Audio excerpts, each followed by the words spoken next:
What up, everybody? Good morning and a very happy Friday to you all. A little TGIF action coming to you. DK Show up on the air on your radio dials of 105.1 FM, 790 AM. Also available to stream online at sportstalk1051.com.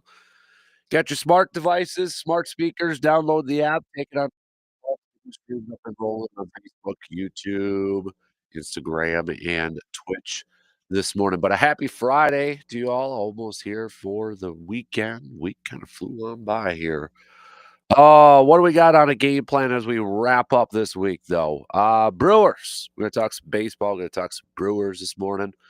Not able to complete the sweep yesterday against the White Sox, falling 8-0 in yesterday's game. Chad Patrick going 5 2/3, giving up 3 earned runs, getting charged with the loss. Craig Yoho struggling to going just 1 inning and giving up 5 earned runs on 3 hits. Issued 4 walks in his inning of relief. But no offensive support from the Brewers as they were shut out and only 2 hits. The White Sox holding the Brewers to 2 hits. Brewers had a shot there in the first inning, maybe to open it up because Burke. It was kind of weird. Like left-hand batter, walk, right-hand batter, first pitch out, and then ended up being bases loaded. And Rhys Hoskins nearly hit a grand slam, but Luis Robert Jr. robbing him at the wall. So, but Brewers all said and done, not able to complete that sweep. And now they return back to Milwaukee with a big series coming up starting tonight against the first place Chicago Cubs. Brewers sitting at 500, 16-16, 3 games behind the Cubs for first place. So, obviously, you sweep, you make up a lot of ground on that thing. But we'll see. It's got some interesting pitching matchups with this series. Priester's going tonight for the Brewers. Brown's going for the Cubs. Saturday, you got Quintana. Italian's going for the Cubs. And then Minaga for the Cubs on Sunday versus Freddie Peralta. So, I mean, you got some intriguing pitching matchups coming up on this thing. So, Pat Murphy, though, excuse me, after the game yesterday, too, said, kind of talking about 500 not good enough for this Brewers team, obviously, but saying, quote, the only standings that matter to me is we're 500. And if you're going to be a team that plays beyond the end of the season, you can't be 500. But you don't look at it now. You just say, hey, we got work to do. And I think, yeah, I don't think he's saying anything wrong, right? Not saying anything wrong. So, but we'll talk about this big series coming up against the Cubbies here, and things could, flip flop in just a week. I think it's a big early May series. Not to put a whole lot of stuff or a whole lot of pressure on a May series, especially the first weekend of May. But I think this is gonna be a good one. I think it has the makings of being a good one. So we'll talk plenty of Brewers here this morning, especially when our guy B Brandon comes in and joins us here for a little bit this morning, coming up in the 7 o'clock hour. So Brewers talk throughout this morning. Got that on the docket. We'll talk a little green and gold. So you probably been hearing the last couple days, the 5th-year options and such. So it's kind of a little bit of a green and gold update, if you will. But you've been hearing a little bit about options and 5th-year options and such. And the Packers the other day picking up Devontae Wyatt's 5th-year option, not picking up Quay Walker's 5th-year option. But don't read a whole lot into, well, does that mean they're ready to move on from Quay Walker? Don't assume that. We've heard from Brian Gutekunst for a while now that Quay Walker is very much in their plans for the future, and it's more about a value sort of thing and money sort of thing, and it's cheaper to extend him than give him a 5th-year fully guaranteed option. Now, the interesting part on this would be Quay Walker. Does Quay Walker maybe want to bet on himself a little bit enter this season without an extension and be like, you know what? I'm going to bet on myself. I go out, I ball out, I have a fantastic year. Price tag goes up, especially at that position. Or do you go with a little bit of the security? Maybe the price is a little bit cheaper. I don't want to speak for Quay, but given the sample size that we have seen, I think if he's able to get an extension and it's a decent amount, you might want to take the security part of that.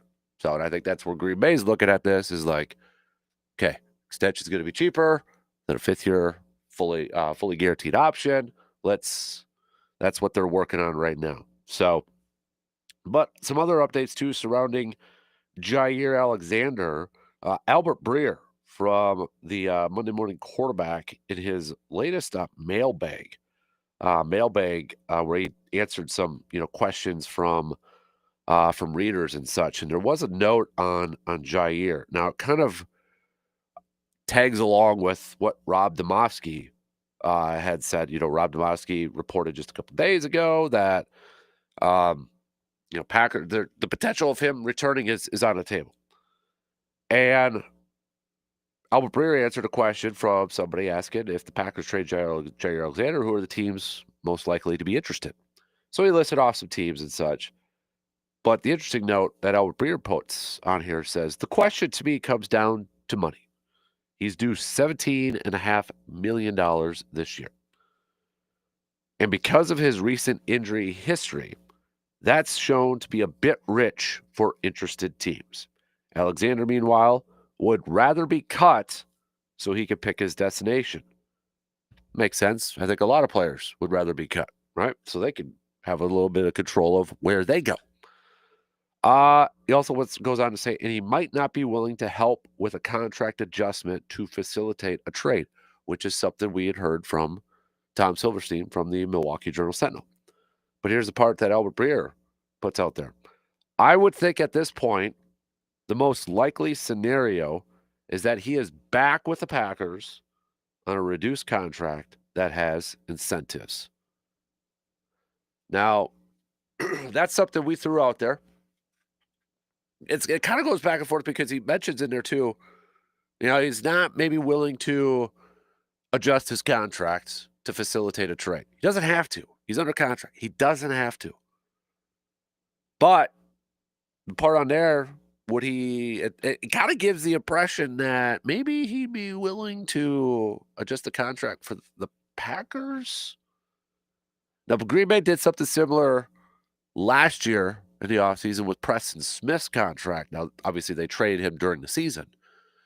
But why I bring that up is they adjusted Preston Smith's contract to where the incentives, if he reached them, he actually would be paid more than what his contract was originally at. So, if you're Green Bay and you're Brian Gutekunst and you approach Jair with this option, like, hey, we're going to lower this base salary, guarantee, whatever. We're going to lower this, but we're going to add these incentives. And you're going to have a shot to actually make more money. Now, the tricky part here is just to give you a little bit of a background, because I don't know why I'm fascinated with NFL contracts and salary caps and structures and all that. There's likely to be earned incentives and not likely to be earned incentives. So if you're wondering, well, how does that factor on salary caps? Likely to be earned immediately, not likely to be earned. Those really high ones, like not likely to be earned. Jair's going to get 10 interceptions. Would probably be under not likely to be earned. But if he earns that, then it goes to the following year's cap hit. So there's a little bit of adjustment there. So there could be a little bit of negotiation part on that. It's like, well, okay, 10 interceptions is a lot. Can we lower it down to 8? That sort of stuff. But I'll admit it. I mean, it was just last week. Again, I thought Jair was gone. Good as gone. But then the draft, which was already a week ago, holy moly. Draft comes and goes. They draft a corner in the 7th round. And now there's talks about a little bit of a reconciliation And now I'm wondering, based off everything we've heard, dude might be back. And I think that is a huge win for both parties. I really do, because I think it's a win, obviously, for Green Bay that you're hoping he's healthy, and if he's healthy, he's a really good player. And you're hoping that he's back and, he's able to go, double digit games. Ideally, it'd be a full season, right? But I think a lot of us would take 14, 15 games. But you're bringing him back.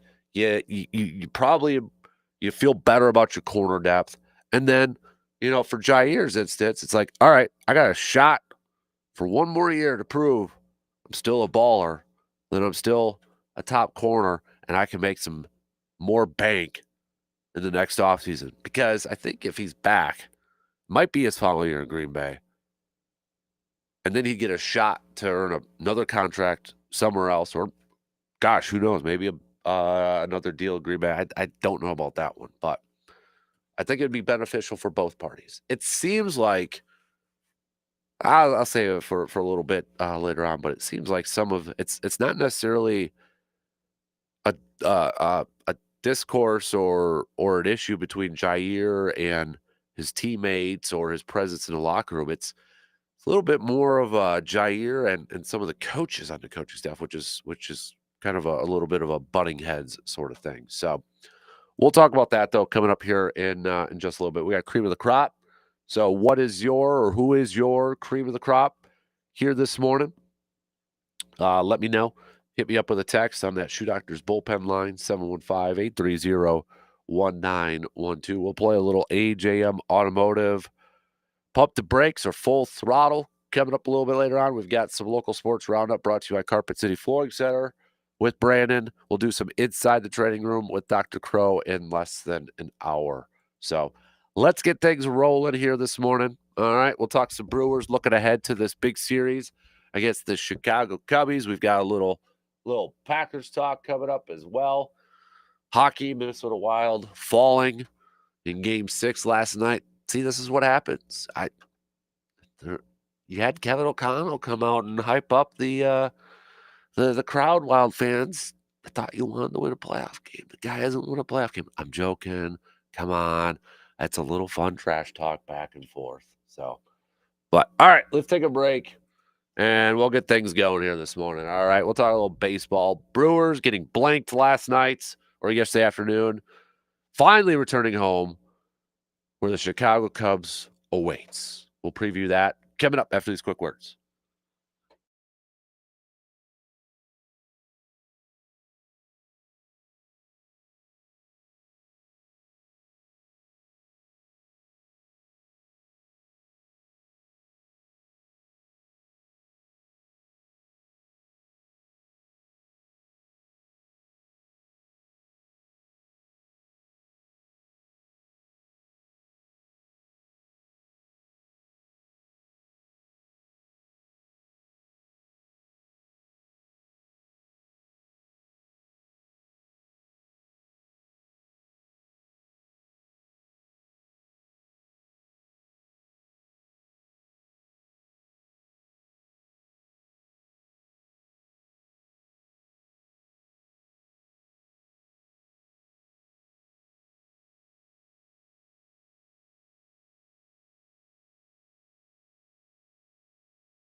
It's another mega meat weekend at Hy-Vee starting today, going through the 4th. They've got deals on fresh ground chuck, choice reserve bacon wrapped beef sirloin fillets, bone-in pork shoulder roast, chicken, all that good stuff. So if you want to take advantage of some of the sweet deals going on at Hy-Vee starting today, it's only a 3-day sale going through the weekend. It's the Hy-Vee Mega Meat Weekend sale. And then put this on your calendars too. Next week, May 8th, springtime party, Wisconsin Vendor Fair in Eau Claire, where you got local vendors coming over to Hy-Vee, and you can try some samples and such. Superior Fresh with some salmon. Oh, I love a good salmon. Olson's ice cream. Everybody loves Olson's ice cream, right?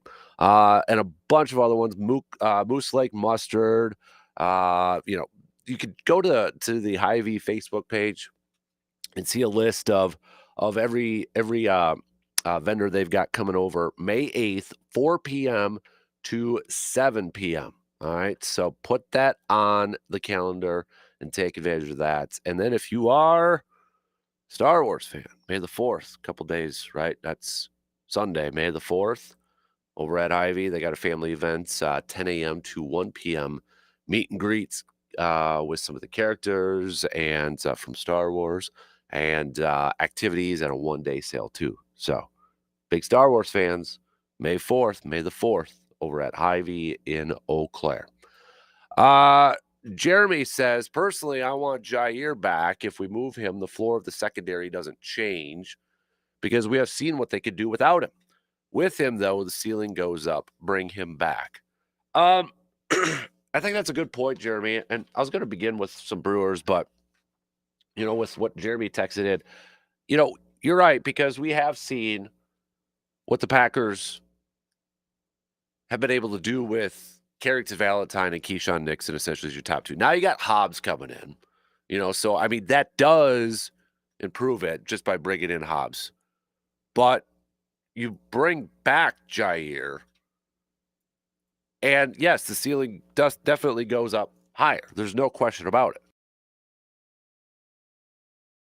And with this whole, I don't know what we want to call it, drama, not back and forth. I mean, this goes back to the combine, right? Actually, a little bit earlier, it goes back to locker room cleanup. Day after, when you had reporters there, it was the day after the playoff loss to the Eagles, and people were asking questions. Jair was there. Jair said he wasn't answering any questions. And he even said, I don't know if I'm going to be able to, or I'm going to be on the team next year. So it kind of started off that way. It's like, oh, yeah, Jair's out, kind of out. And then you hear Goody's comments at the combine. It pretty much painted the picture of he's out. If they truly are,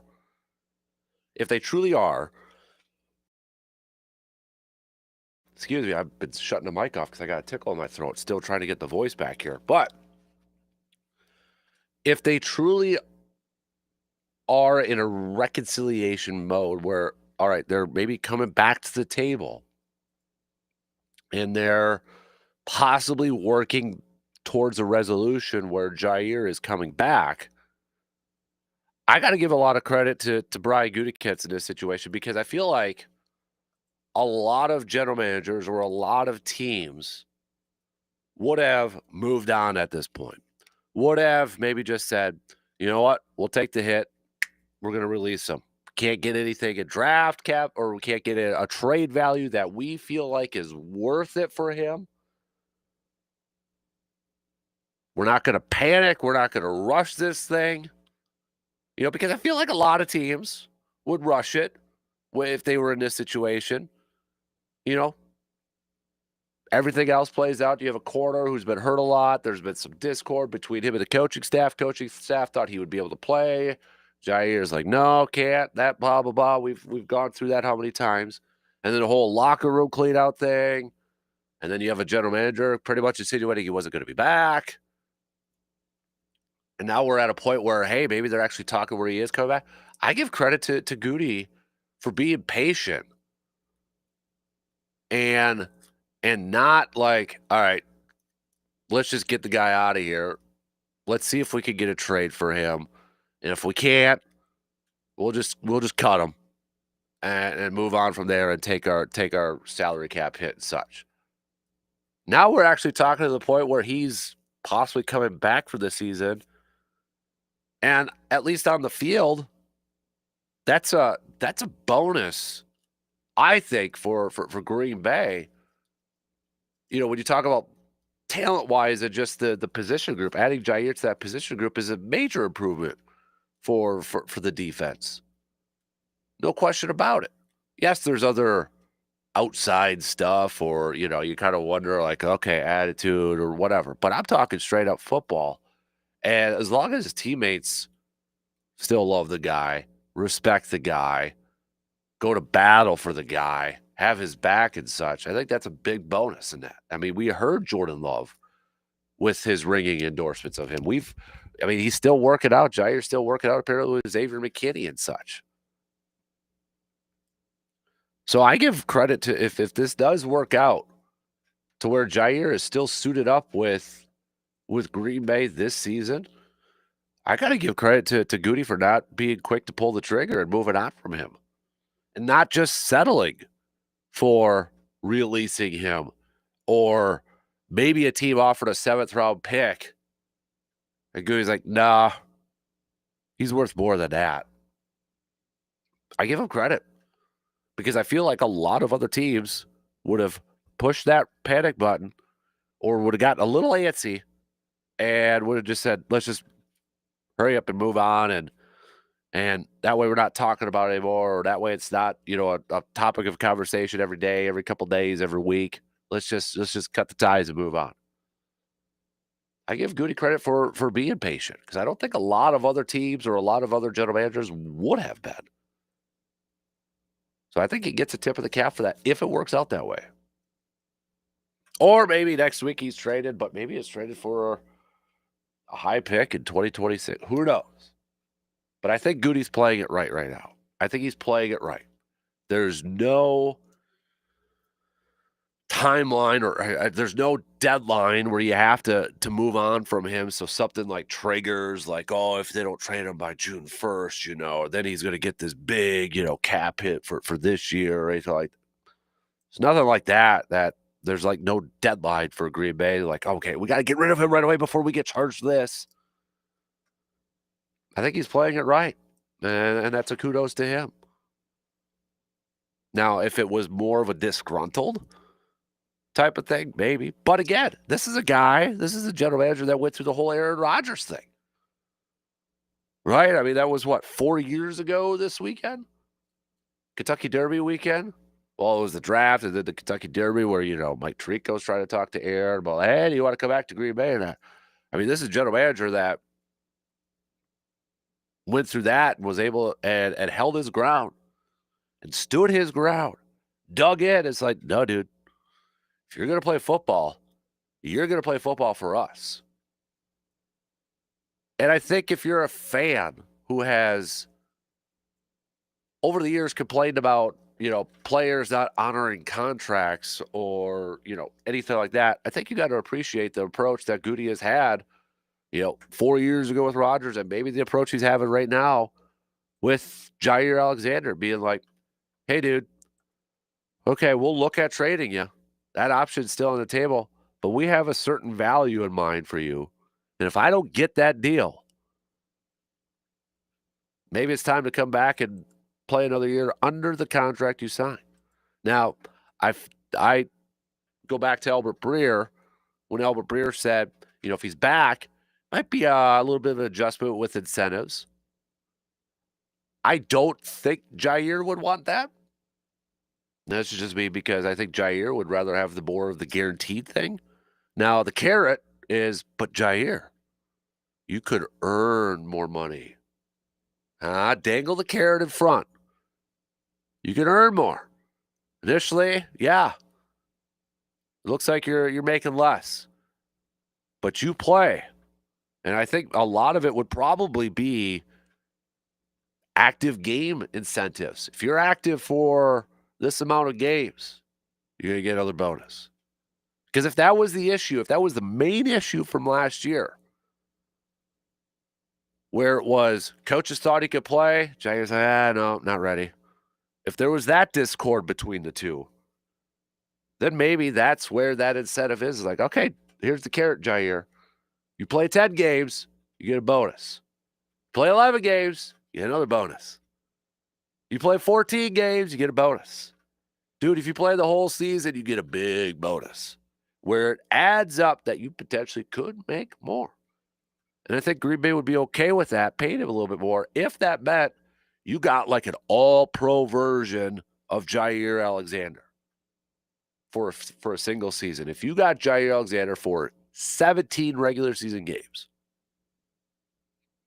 and you had to pay maybe a little bit more, but you got him for 17 games and he was balling out, like having just a fantastic year, I don't think Green Bay would have a problem shelling out just a couple $1,000,000 more for that. But I think the big hang up might be, is Jair willing to, and because it's a risk, right? It's a risk on his part. It's a risk on Jair's part to maybe initially like, all right, I'll take less in my base or whatever it is. I'll take less money right now. Because it's not a guarantee he's going to hit those incentives. Knock on wood, he suits up week 1, he tears the ACL, he's done. You hate to think that, but that's the possibility. That's the risk. When do you balance the risk-reward part of it?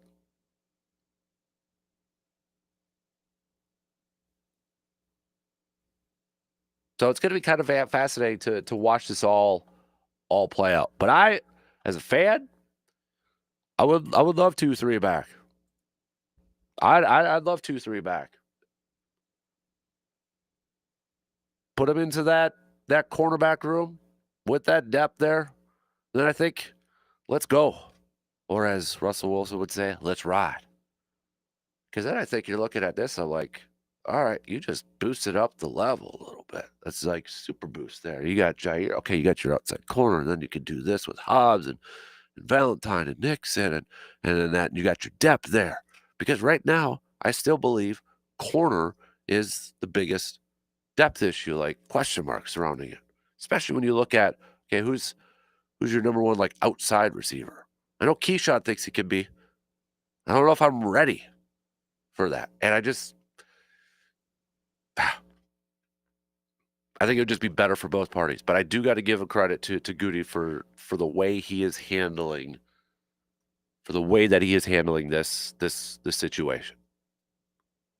We'll see it all play out. I know they had some guys coming into town for some off-season such, but there wasn't any pictures of Jair there. But Jair was apparently, before all that, participating in the virtual stuff.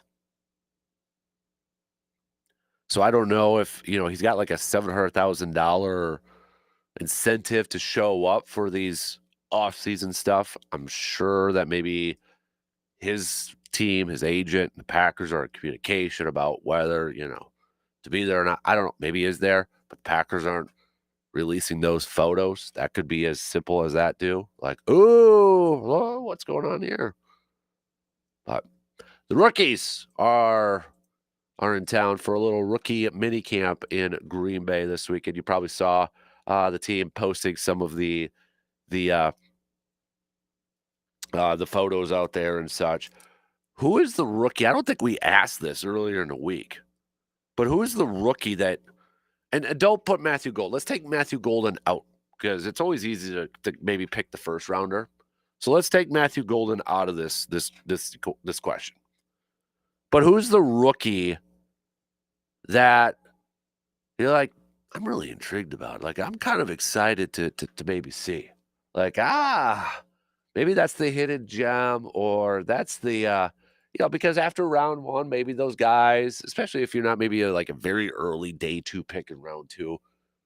But who's that rookie outside of Matthew Golden that you're like, ooh, I'm really intrigued with that? Because it feels like there's always one every year.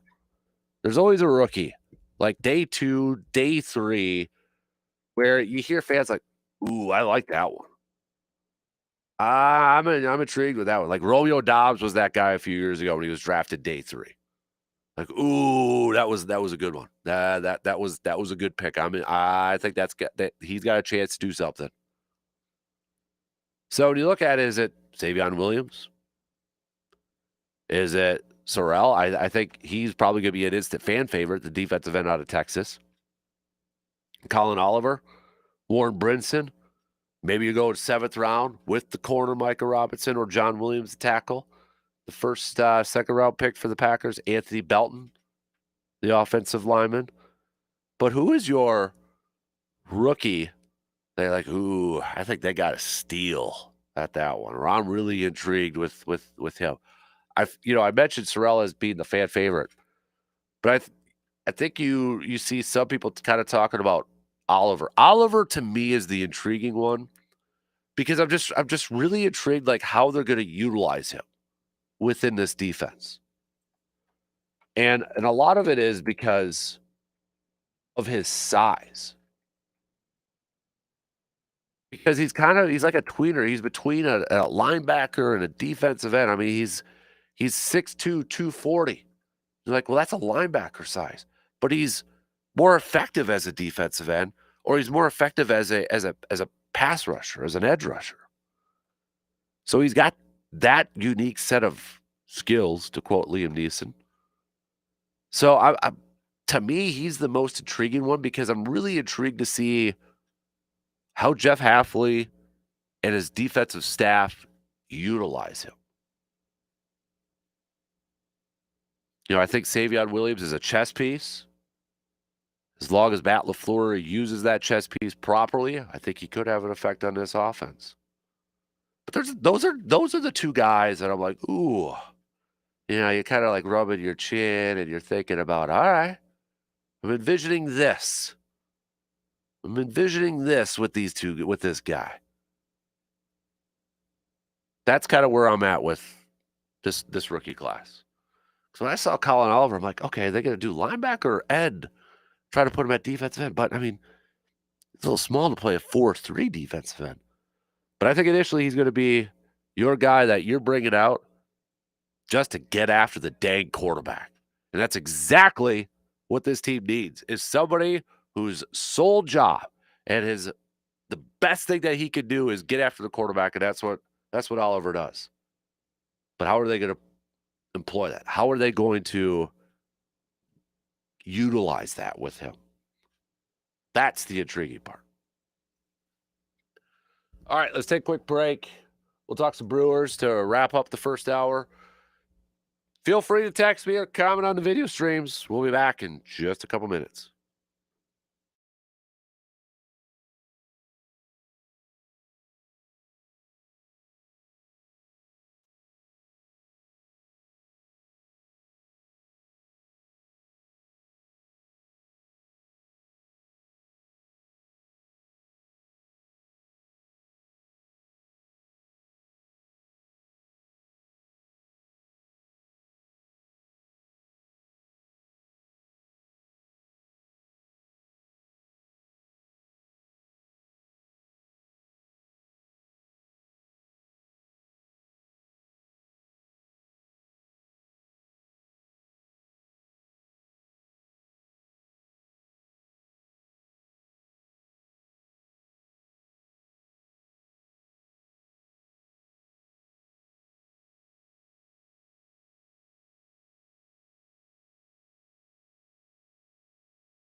Coming up tomorrow, Kentucky Derby party at our good friends at VFW Post 305, located on Star Avenue in Eau Claire, starting at 4 p.m. Come and watch the race with them. There'll be drink specials and food. Prizes for the top 3 Derby hats. So if you got a sweet looking Derby hat, bring it on over and show it off. But if you don't, that's fine too, because we'll still go to the VFW Post 305 and hang out and watch the race. And then next Saturday, May 10th, from 3 p.m. until whenever the party ends, it's a meat raffle. Who doesn't love a good meat raffle in Wisconsin? You know what I mean? Proceeds go to the Eau Claire American Legion baseball program. Many fees for families, and all proceeds will go to this worthy cause. This will be a fun event for all, and there will be food and drink specials as well. Coaches will be working, running the raffles. Vintage apparel will be available to purchase too. 50/50 raffles, all that good stuff. Silent auction. So, got a couple of big events coming up at our good friends at VFW Post 305 for the next 2 Saturdays. And it starts tomorrow with their Kentucky Derby party. So, all right.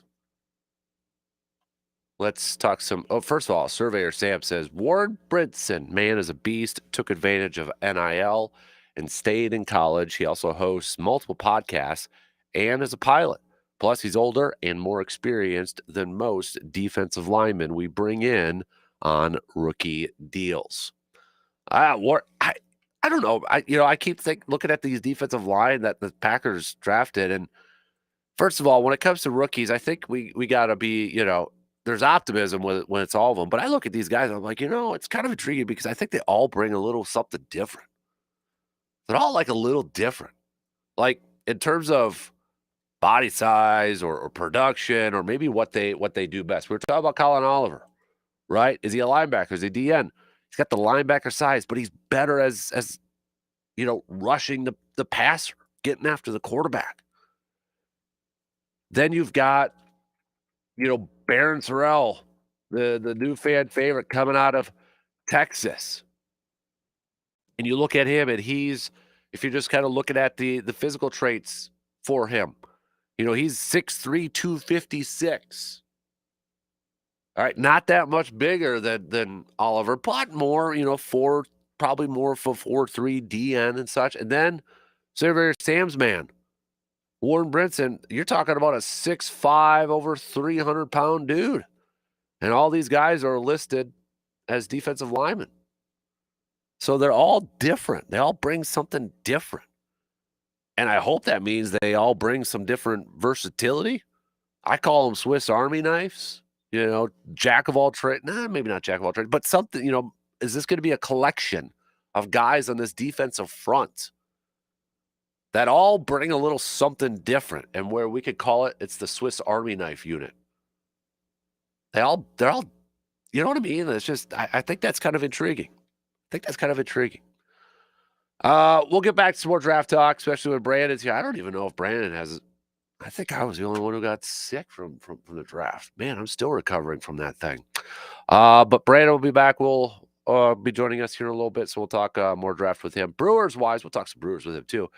But Brewers yesterday falling to the White Sox, not able to complete the sweep. So a little bit of a downer. They were actually only 2 hits for the Crew. 2-hit shutout ball by the White Sox. I mean, especially after the first inning when Burke was struggling a little bit there. I was like, okay, maybe this is going to be a day. Maybe we're going to be feeling good. We're going to get a sweep here. And, well, credit to the White Sox. They were able to hold the Brewers to just 2 hits yesterday. But they're at 500. They return home after this long road trip. Remember, the Brewers have been on the road since April 21st. We're at May 2nd.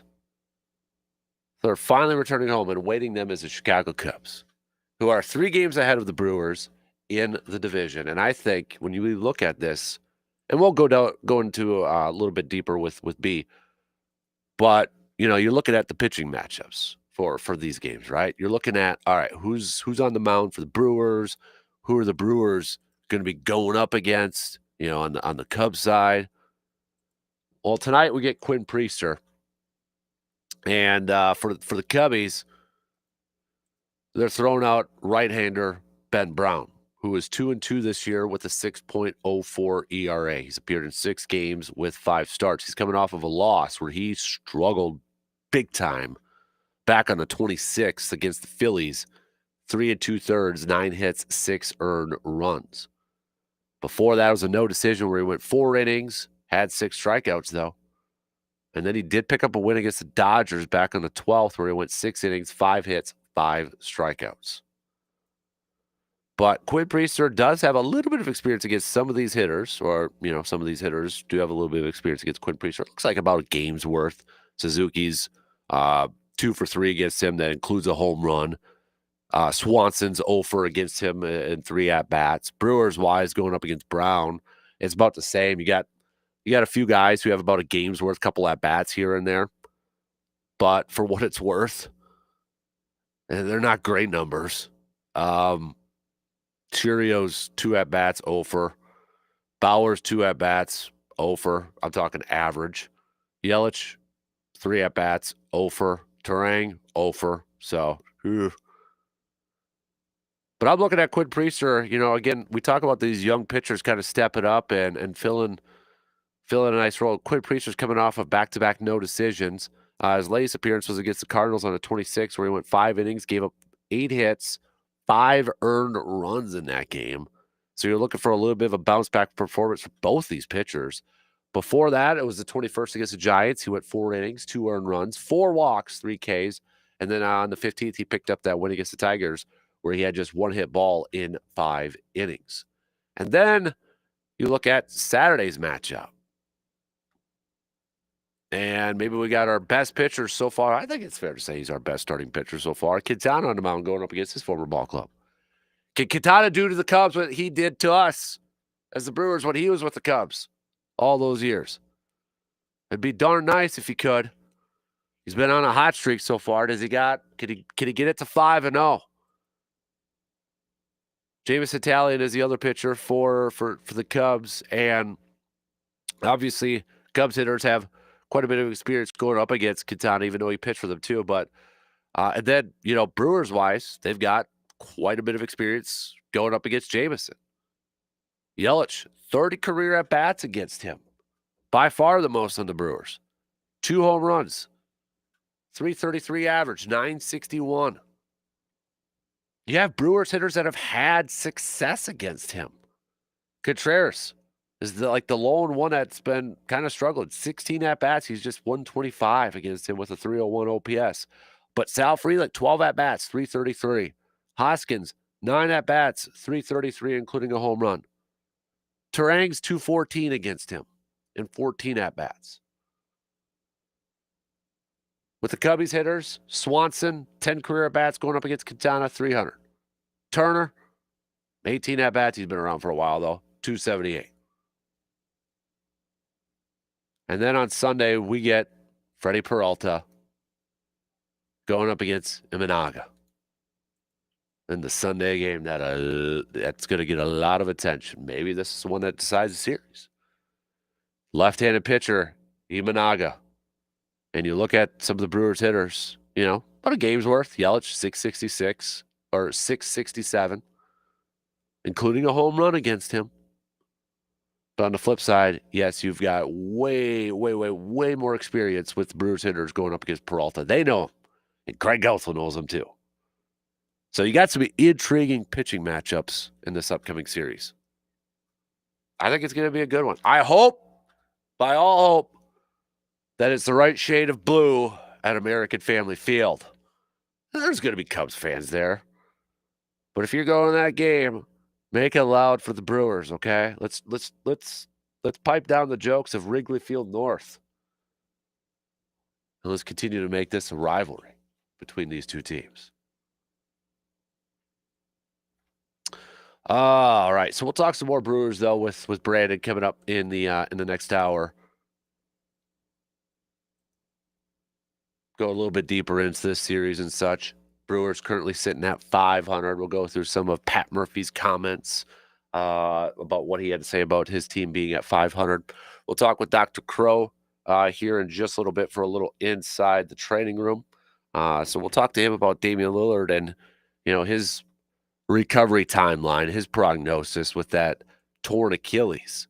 I mean, is it safe to say that he's going to be done for next year, or what's kind of a typical timeline for somebody like him to return to the court? Because I feel like that is a big wrench in a lot of the plans for the Brew or for the Bucks this offseason.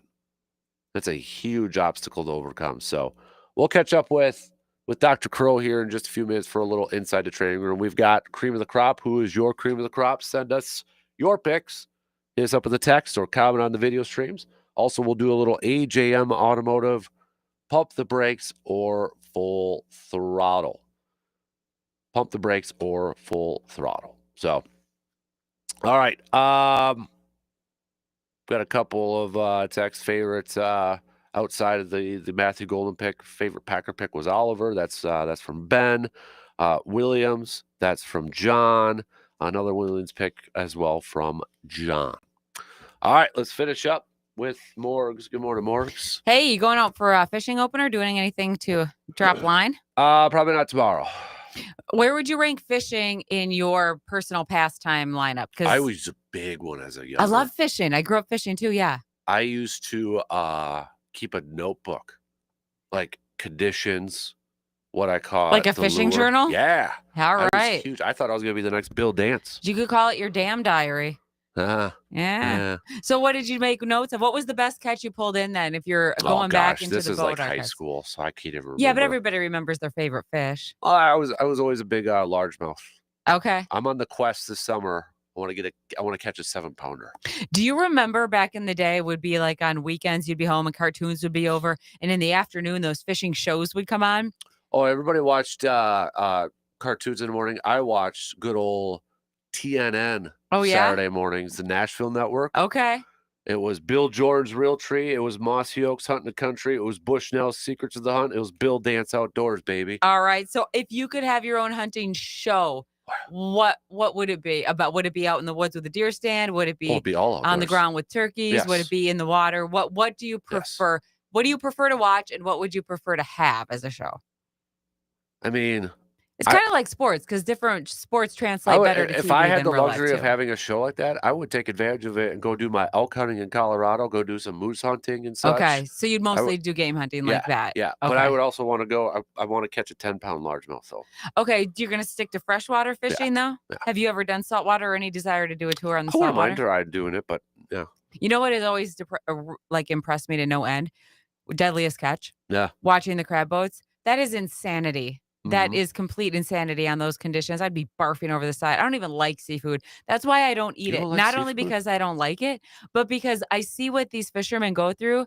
And you know what? That is wasted on me. I don't even like crab that much. So I'm going to save it and let other people eat it, because that is some gnarly work. I love seafood. And they always smash their fingers and break their thumbs in the cages. It's just like. I've gone crabbing before.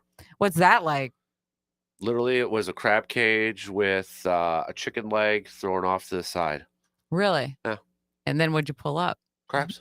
Because they'd go in there and get the chicken leg, and then you pull up the trap. Yeah. I think that's what we're going to call your new studio, the Crab Cage. Yeah, it was good. It was fun. It'll be boring, like Bikini Bottom. You could serve Krabby Patties. Yeah. I'm sensing a trend, Casper. Thanks. Krabby Casper. Funny.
All right, here we go. Second hour kicking off on this Friday morning of May 2nd. A big thanks for making us a part of your start if you're already up and at it. We've got Brandon Berg joining us in a little bit. We'll do some local sports roundup brought to you by Carpet City with him. Brandon's a busy man. Going to be, sounds like, hitting some golf courses and doing some, checking in some golf stuff later on today. But we'll talk some baseball, softball, and a bunch of other prep sports here as we are now in the month of May, maybe getting closer to some conference stuff and as that and that. We'll talk some Brewers, get back to some more Brewers talk with him. I'll get back to a little bit more draft talk and football talk as well. But we kick off this hour like we normally do every Friday, talking with our doc.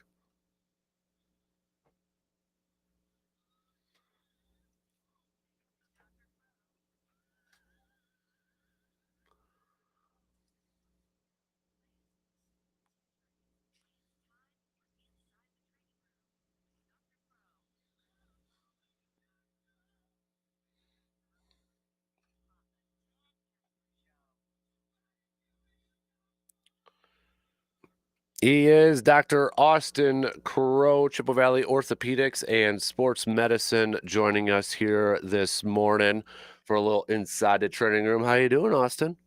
Uh, Hey, so first off, well, what'd you think of your Vikings picks in the draft?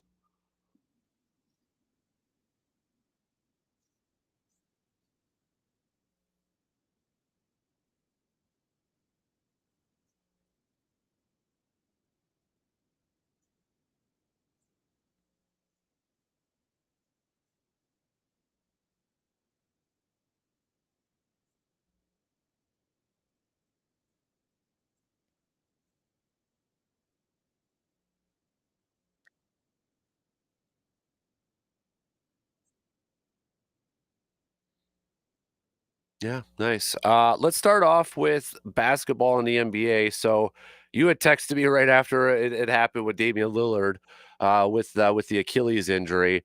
So first thing, do you think there was, I believe it was on the other leg, would it have any relation to his blood clot in that calf muscle, or is that just completely separate from that?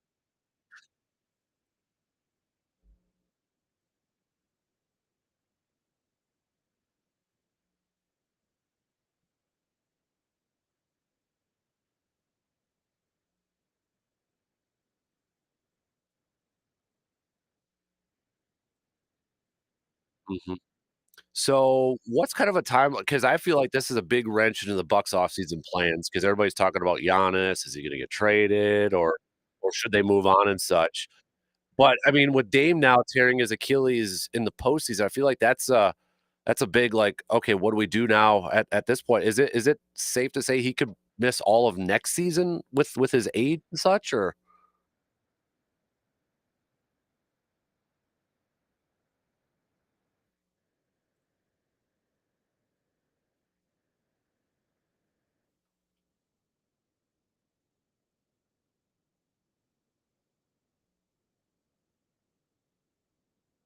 Yeah.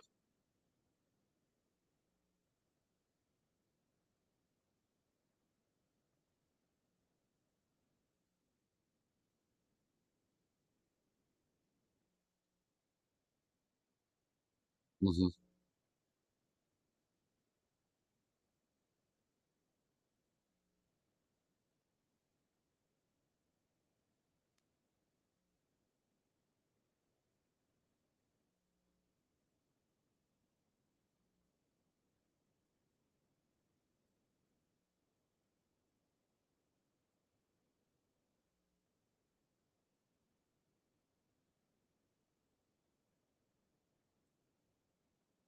So this might be a weird question, but just, seeing Dave's reaction when he went down and just kind of his facial expression, it almost felt like, it didn't hurt, like, but he knew something happened. Is that kind of common when it comes to an Achilles tear?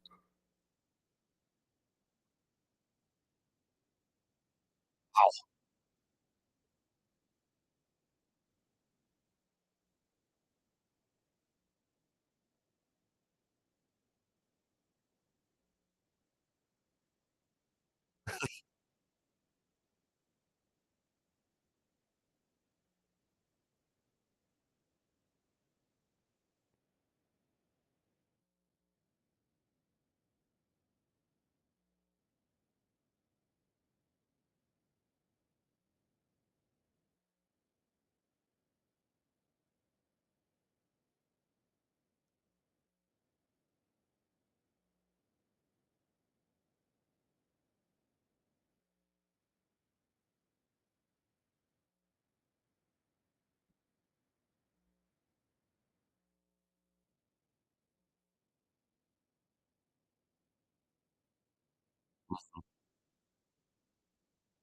Weird.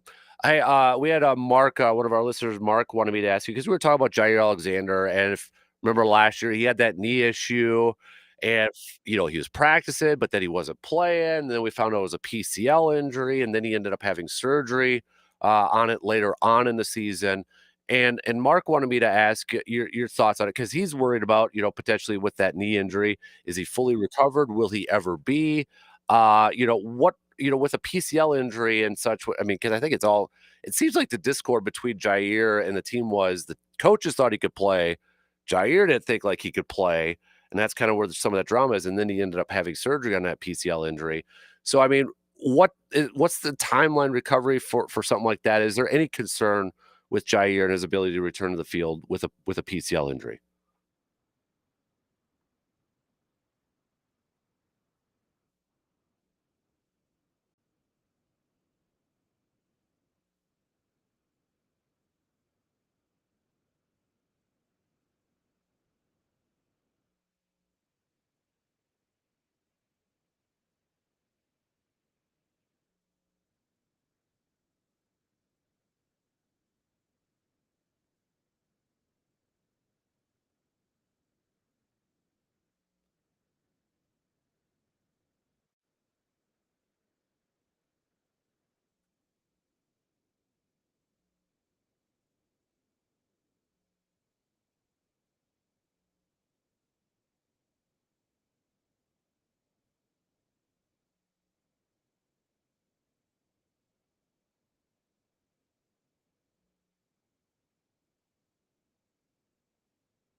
Yeah.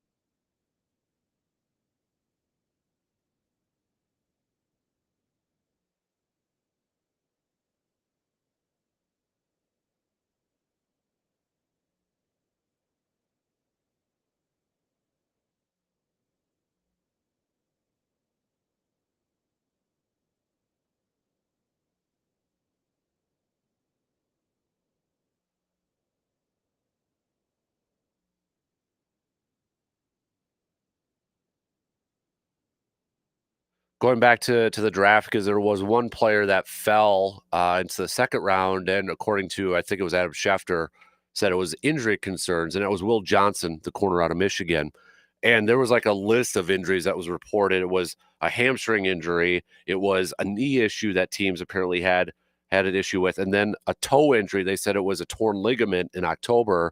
Is that potentially a turf toe, that one that nobody wants that you've had before?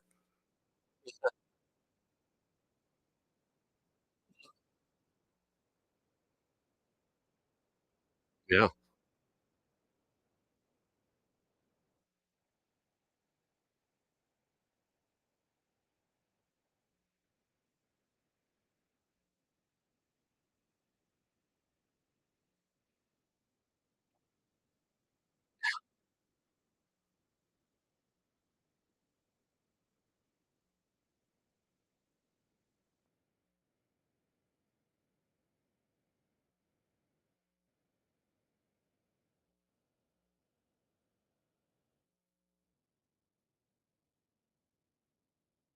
Mhm.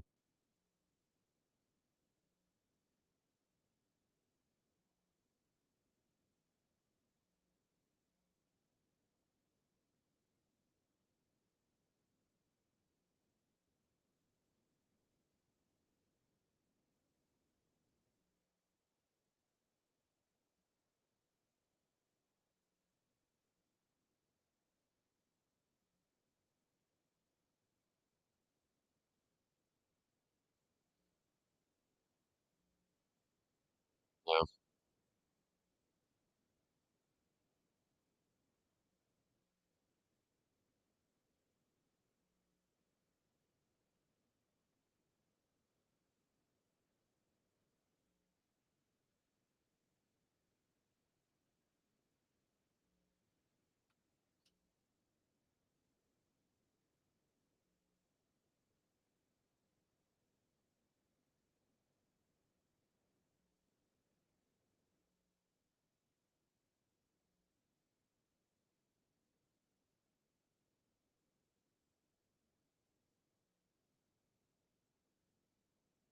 Yeah, no I mean, that we see, like, Jordan Travis, right? The Jets quarterback, former Florida State's, quarterback who had to retire because, he just couldn't come back from those type of injuries.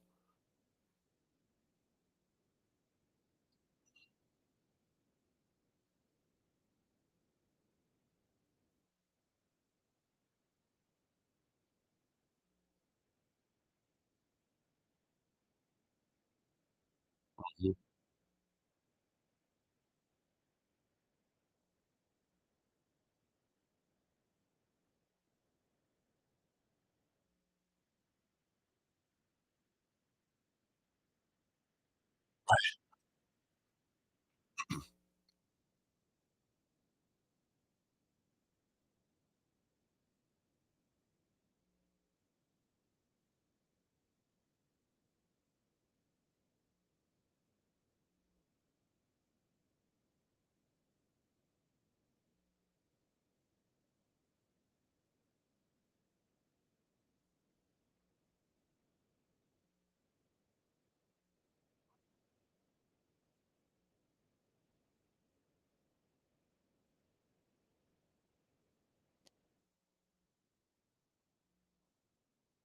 Last question for you, and it's kinda putting your scouting cap on here, doctor. So, Packers drafted a couple Longhorns. I know you're a Texas guy. Uh, Matthew Golden, obviously, with the first pick, and then Barron Sorrell, who I think has already turned into a fan favorite because he was at the draft and, just was living it up, in Green Bay on day 3. So, I mean, maybe Matthew Golden-esque with that speed. Give us a little bit of a scouting report from what you saw in his college days.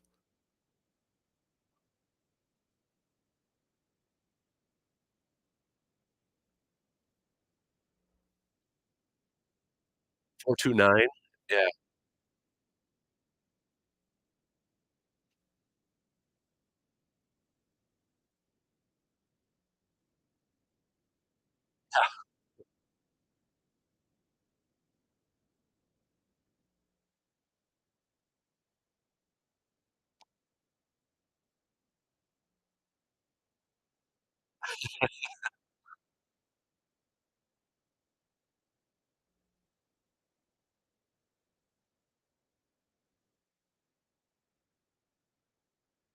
Mhm. Few decades.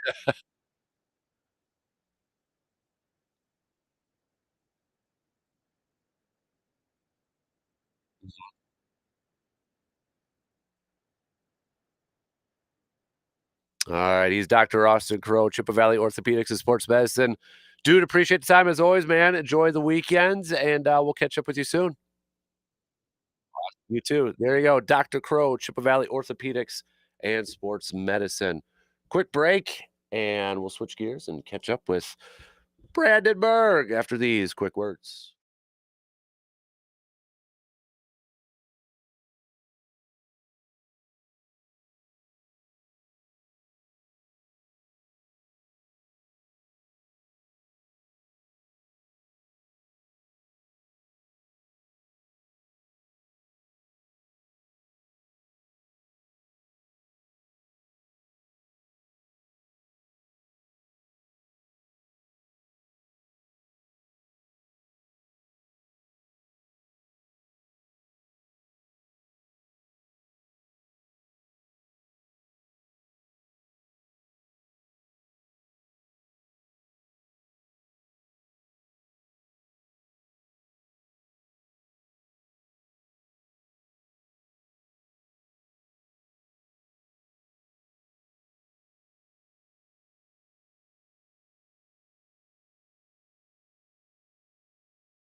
We never want to get in this situation, but what happens when your car breaks down and you need a tow? Who do you call? You call AJM Automotive. Not only is AJM Automotive your go-to place when it comes to auto repairs, but they also offer towing services too. And with us approaching summer, maybe you've got some road trips planned, some family vacations and that, and you need to get your car serviced and ready to hit the road safely. Make your appointment with AJM Automotive, maybe for an oil change, maybe getting those brakes switched out. Whatever the case may be, just give our good friends John and AJM Automotive a call at 715-835-9523. AJM Automotive, located on Brackett Avenue. And speaking of summer too, if you are making those road trips and you maybe want to save some money and do a little tailgate grilling and such, Brandon saw it firsthand, our Trek grill that we had at the drafts last week, our Trek Green Mountain Grill from Home Oasis in Chippewa Falls. So you can check out some of the photos up on social media and that, but it was very handy, nice and portable. I mean, it worked it worked perfectly. So if you're interested in that, or maybe you want to check out some of the spas or maybe some of the bigger wood pellet grills, go visit our good friends at Home Oasis in Chippewa Falls for the full lineup. How you doing, Brandon? Good. How are you? Well, I'm getting there. Still don't know how I was the only one of our group to lose his voice, and probably it's from like I was all stressed out the first day. You were. Yeah, I was. How many times did one of us have to say, "Hey, it's gonna be all right"? Like, calm down. A lot. But dude, I mean, we might as well just lead off there. Sure. What an experience, huh? I mean, did it surpass our expectations? It surpassed my expectations. Yes, 100%. It did. Like, it's one of those things that we could go to, like, next year. We could just decide we want to go to Pittsburgh. Yeah. We'd go to the draft there. Like, we could go to the next 5 or 10 drafts. I don't think it would ever be quite like that one was. No. Just for many reasons. No. I mean, it was even outside the draft. I mean, we don't need to go into full detail. We didn't do anything bad. But just like hanging out and visiting some people and meeting new people, it was pretty awesome. It was really awesome. And it's fun because in the week since, I've talked to some people, many people that went, some people that didn't, kind of were a little, that were on the fence and then didn't, they were maybe a little bit bummed they didn't, but like, and it just seems like kind of universally everyone I've talked to, like, that's went, they've really enjoyed it. Yeah. And they had kind of similar experiences to what we had, which is cool. Yep. Which leads me to believe that was just kind of, some of the experiences most of the people had. And, I keep saying this too, because I know there's some people like, well, there was a lot of lines for porta potties and all that. Well, I mean, there's a lot of people there to begin with, but like we were on the I call it the rest center side with Stadium View and the bar over there. There was open space all over the place. There was. I was surprised. To me, that was my biggest surprise of the weekend was just how, like, the accessibility and the lack of gridlock. Like, that was my concern going into it. Like, leaving Thursday night, I was concerned that we were going to be just like gridlocked in and it was going to take 2 hours to get out of the city of Green Bay. Yep. And that, I mean, we experienced none of that at any point. I mean, there was some traffic at times, but nothing, egregious. Right. I mean, it was easier. And I know you mentioned it, like, because I've gone to games there, 10 times easier getting out of the draft than it was a normal game day. 10 times easier. So, but we got to give shout outs to a couple like Bob and his wife for part. I mean, just a sweet old couple over there for part. They were awesome. Tammy, the owner of Lakeshore Lanes in Shawano. If you ever go to Shawano, go to Lakeshore Lanes. That might be Brandon's new favorite place. The second we walked in, I'm like, I love this place. Like, yeah, it was. I mean, let's put it this way: it had the feel of many bars I've gone to in the greater Thorpe, Stanley, Owen, Whitney, Bellinger if you want a small area. Town, very friendly, welcoming. I appreciate the tremendous collection of Rusty Wallace and Dale Earnhardt Jr. mirrors all over the walls. Like, that just told me, okay, I should be here. Like, no, I enjoyed that place a lot. And then we went to Stubborn Brothers Brewery in Shawano, which is a very unique place. It's really cool. It's like an old theater. Right. So, it's like the lower stage. Yeah, you can see the stage from the bar where we were. The beer was good. The food was really good. Hey, don't sell yourself short. Brandon did the boot. I did the boot. I did. They had a boot. And I appreciated that it was like glass pint boot. We're like on the mirror, or we're on the menu. So once I saw it, I'm like, well, you have to. I have to do the boot. So I did. And true to Beer Fest form, the bubble got me a couple times. But I mean, the draft overall, I mean, we were able to experience Thursday, and Friday nights. It was so cool. It was really cool. So, and I know our good friends ran into Kirk Herbstreit and his dog on Thursday morning, going out for their walk and nap. But yeah, it was definitely really cool. Definitely something we won't forget, I don't think. No. A lot of walking. Hey, but that wasn't a bad thing because we weren't exactly eating lean and clean those few days. So it evened out. Yeah. So getting some steps in over the course of those days. I mean, my feet hurt, but I think there's two things you missed out though on the walking. Your jambalaya and the cinnamon rolls. I regret that. And the cinnamon rolls. That's like my regret is Thursday night where we were parked. We were walking back and forth a couple times from where we were parked, and there was a couple ladies that were set up with a little stand there selling homemade jambalaya. And I turned it down just because I didn't want to eat jambalaya and then half hour later have to deal with said jambalaya while I was out in the middle of 200,000 people. So I'm like, well, maybe on the way back, I'll grab it. Like as we're walking back to the car once the draft is over. And for whatever reason in my head, I was just like, I'll go do it tomorrow, realizing that we were parked on the complete opposite side of the stadium tomorrow. So really couldn't. I mean, I could have. It just would have taken a lot more walk. And then the Friday of there was somebody selling homemade cinnamon rolls, and that one, to be fair though, I was like they when we were actually walking up for the draft, they weren't there anymore. Oh, okay, that's what it wasn't that it wasn't that I just didn't do it. It's that when I was going to do it, they weren't there anymore. Got it. Okay.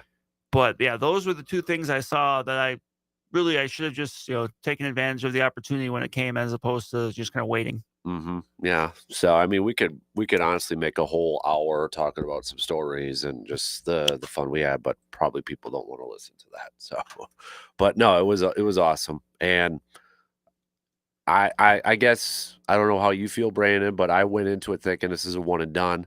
I kind of pumped the brakes on that, like as in terms of it going to Green Bay. I could see it. I mean, it'll be a little bad. Yeah, but I could see it being back in Green Bay sometime, just because.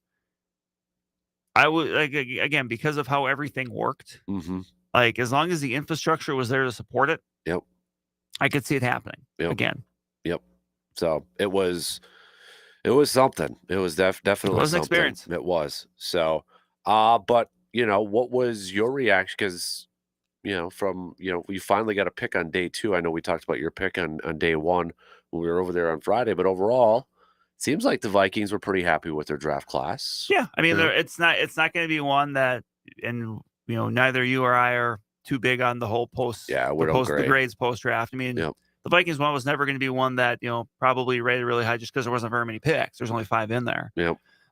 But I was happy with the Donovan Jackson pick. The Ty Felton pick I did like, just because anything you can do to help JJ McCarthy, and drafting a receiver that's got some real yards after catch potential is it's a little different than kind of the skill sets for like Justin Jefferson, Jordan Addison. So I do like that. But yeah, I was perfectly pleased, I guess, with the Vikings draft, and now it's it's minicamp and OTAs. And what was the biggest? We'll wrap it up this way. Let me rephrase it. The biggest thing you'll take away from that weekend. Is there one thing that kind of stands out to you, or just to me that's hard? It is. I think it's just the whole experience, right? Like I just kind of lump it all together. Yeah, with just everything. Mm-hmm. I agree. All right, let's switch gears here a little bit, Brandon. Should we do some local sports roundup? Sure. Let's do a local sports roundup brought to you by good friends at Carpet City Flooring Center. By the way, Carpet City Flooring Center, because starting in just a few days, they're going to be over here working on our new studios. Yeah. Brandon knows what they're doing, but I'm not revealing it yet. I can't say that, but looking around your studio right now, you are very much in pack up mode, in transit. Yep. As far as moving things from one place to another. Yep. So very excited for them to get here, and add something that's going to be pretty darn cool to our new studio. But with it, because you actually have to head out a little bit earlier today, so let's start off there. Golf. Bloomer, is it that you're going to? Yes, Bloomer's got their annual invite this morning up at Bloomer Memorial Golf Course. A lot of the smaller school teams are there. Obviously, Bloom. A lot of the Clover Belt teams, Stanley Boy Cadet, some other teams from around the area. Some teams, a little bit further up north as well. So it's always a big deal. Actually, usually it's the Friday of the draft, like the second and third round. Like that's just how it's always worked out. This year, it's a week later. So that actually works out well for me because otherwise, if it was this time last week, I wouldn't have been able to go, obviously. So looking forward to getting up there and kind of jetting around Bloomer Memorial Golf Course to grab some photos, and I got some other stuff I'm working on as well. So yeah, but I mean, golf's coming up. I mean, Monday we've got the Big Rivers. I believe is at Lake Wissota for Chippewa Falls. Actually, next week, Chippewa Falls and Menominee are actually hosting kind of a combo tourney where it's a 2-day tourney, 1 day at each course. And I think it's Friday, I believe is back at Wissota. And then Saturday, I believe is at Tanglewood Greens and Menominee. So I believe that's next weekend. No, or maybe that's this weekend. It actually might be this weekend now that I think about it. So I think next weekend might be the big 2-day tournament up in Hayward. That's Big Fish? Yeah, Big Fish. And I think just Hayward Golf Club. So But yeah, now we're starting. I mean, we're in May, so we're not actually that far away from. It's crazy to say, but any of the postseasons for these. Yeah, because I mean, it's usually beginning of June or somewhere middle June. Usually around. And this year, with the way Memorial Day falls, it kind of throws everything a bit for a loop. Like normally, track and field is like the Tuesday and Friday, like after, like before or the Monday and Thursday before Memorial Day, but that's not the case this year because it's after Memorial Day, so it's the Tuesday and Friday afterwards. Like Memorial Day is a little bit earlier, so stuff is just kind of a little different. But I mean, regardless, it's still coming. Yeah, staying with Bloomer, but a sport that's not active, but necessarily it's still a big heart. Tyler Mickelson's the new Bloomer head coach. Yeah, for familiar face, obviously for. Plenty of people in the area. Was the coach of Fall Creek before from 2020 to 2023. Had some good success there in helping that program kind of, get back in the contention in the Clover Belt. So, but yeah, he's someone he coached a couple of years under John Post prior to the Fall Creek job in Bloomer. So he's familiar with it. He's also a teacher in the district. So he's, there's just familiarity there. And for him, just the opportunity to be able to jump back into, coaching football, to do it in the district, with the kids, like it just worked out. Like when he was in Fall Creek, like when he had to step down, it wasn't, he loved the situation that everyone had built there. It's just that when you're teaching and living in Bloomer and you're coaching in Fall Creek, that's a lot of time commitment. And with it, with his kids getting a little older and stuff like that. But this is just kind of the, the perfect storm of everything working together. So now he jumps into a Bloomer team that obviously has a long track record of success, but that's a team that's going to have some new faces this year, coming up. So probably, a good time for him to kind of, jump in. I know you've been posting a lot, articles and such lately on softball. Yes. So kind of taking a look at your neck of the woods, your area when it comes to softball. Where are we at in the point of the season there? What are some of the? Do we have any close races? Well, yeah, I think we're kind of starting to see. We're getting to that time of year where you can really start to see conference title races develop. Chippewa Falls is currently up top for softball. They're a game up on New Richmond. Last year, New Richmond won the conference championship, then beat Chippewa in the game to go to state. Those teams still have to play twice. They'll play a little bit later on this year, but New Richmond kind of hot on their tail. Chippewa Falls yesterday beating Rice Lake to win both those games this week. Eau Claire North early in the year knocked off Chippewa Falls, but Chippewa Falls is kind of started to figure it a little bit more since then. Some good pitching this week. Willa Reisinger, Violet McElwain kind of helping keep the Warriors at bay as far as the runs scored, and then they're just kind of rounding into form offensively. I mean, it's a team that graduated, I think, four-year players last year into this year. So it's a largely, in many ways, newer lineup for the Cardinals, but they always, they produce, especially hitters. Like here recently, like they're just a team that's always going to have kind of the lineup that has like 4 or 5 kids that can go deep. Like, and that doesn't always happen, but that's just kind of the way their program is. So when you look at the Western Clover Belt, you still got 2 teams that are unbeaten in league play after last night. And that's Fall Creek and Thorpe. Fall Creek knocked off Stanley Boyd. That was a game I was at in Thorpe. They didn't play a conference game last night, but both those teams are scheduled to play doubleheader next week. So that could be two unbeaten conference teams battling over the lead, but both of them have tough matchups tonight. Fall Creek's at McDonald to play the Max. That was I believe a 1-run game when they played last week. And then Thorpe hosts Stanley Boyd, which was also a really tight matchup when they played as well. So, you got McDonald kind of hot on the tail of both of them right there. So that as that develops, I mean, and even beyond the regular season, I think those are going to be three prime contenders in their respective divisions once you get to the postseason as well. Fall Creek last year won the Division 4 title. They bump up to Division 3 this year. So they're going to be in a tough section with the likes of Grantsburg, who also moves up and who they played an absolute marathon game with to go to state last year. So, those are three teams, I think, not just right now, but also beyond that, you're going to have to really keep an eye on once softball gets, fully in the swing of things underway. So, and then, jumping over to baseball, New Richmond right now at the top of the Big Rivers, that's a team that brought back a ton of guys from last year. So they kind of came into this year with the idea like, okay, we can contend. And, right now they're doing it. Hudson right there kind of hot on their heels. And then you kind of have this big, mess of, Chippewa Falls, Eau Claire North, River Falls, Menominee, Eau Claire Memorial, just kind of all right on, kind of jockeying for position there. And Chippewa Falls picking up the win last night over Rice Lake. Hudson knocked off Memorial. Eau Claire North picking up a win over Menominee. New Richmond beat River Falls, stand beaten in conference play. So we're going to really, I think next week is going to be kind of a big week for, maybe a little bit of separation as far as, not just with those top two teams, but even in those middle groups. Cause I believe Chippewa Falls plays Eau Claire North in 2 games next week. So, and the thing too, is we're not that far away from, seeding for these postseasons. Oh yeah. So, and when you look at, especially like the Big Rivers, when you look at this just big mess of teams and know that most of those teams are going to be playing each other in the postseason, like every little bit you can get as a coach to kind of go to that seeding meeting and say, hey, well, we beat this team and this team. Like that's still a seeding meeting when it comes to baseball? It is. Yep. Not all. Yeah. Some of them have gone to the electronic way of doing it, but I do believe still like baseball and softball is. Gotcha. So, okay. And the Western Clover Belt, it's a mess. And I mean that in a positive way. Like, Bloomer right now up top, they've only got 1 conference loss. They took 2 games this week from McDonald, but you got Regis kind of up there as well. But Cadott picked up a big win last night over Regis, a big night out of Warren Bovey, striking out, double digits. And, the St. Thomas commit really just kind of showing why he's going to play baseball in D1. I mean, he's a powerful player at the plate and in the field. And, but, Fall Creek picked up the win over Stanley Boyd. So they're still right there in the race as well. McDonald kind of, said they had a couple losses there, but I think they're going to be a team that once you get to the postseason, they're in Division 4 this year, so they're a team that's going to be one to contend with as well. So we're at this time of year, you just hope Mother Nature gifts you with good weather, so you can just get these games in and they don't stack up.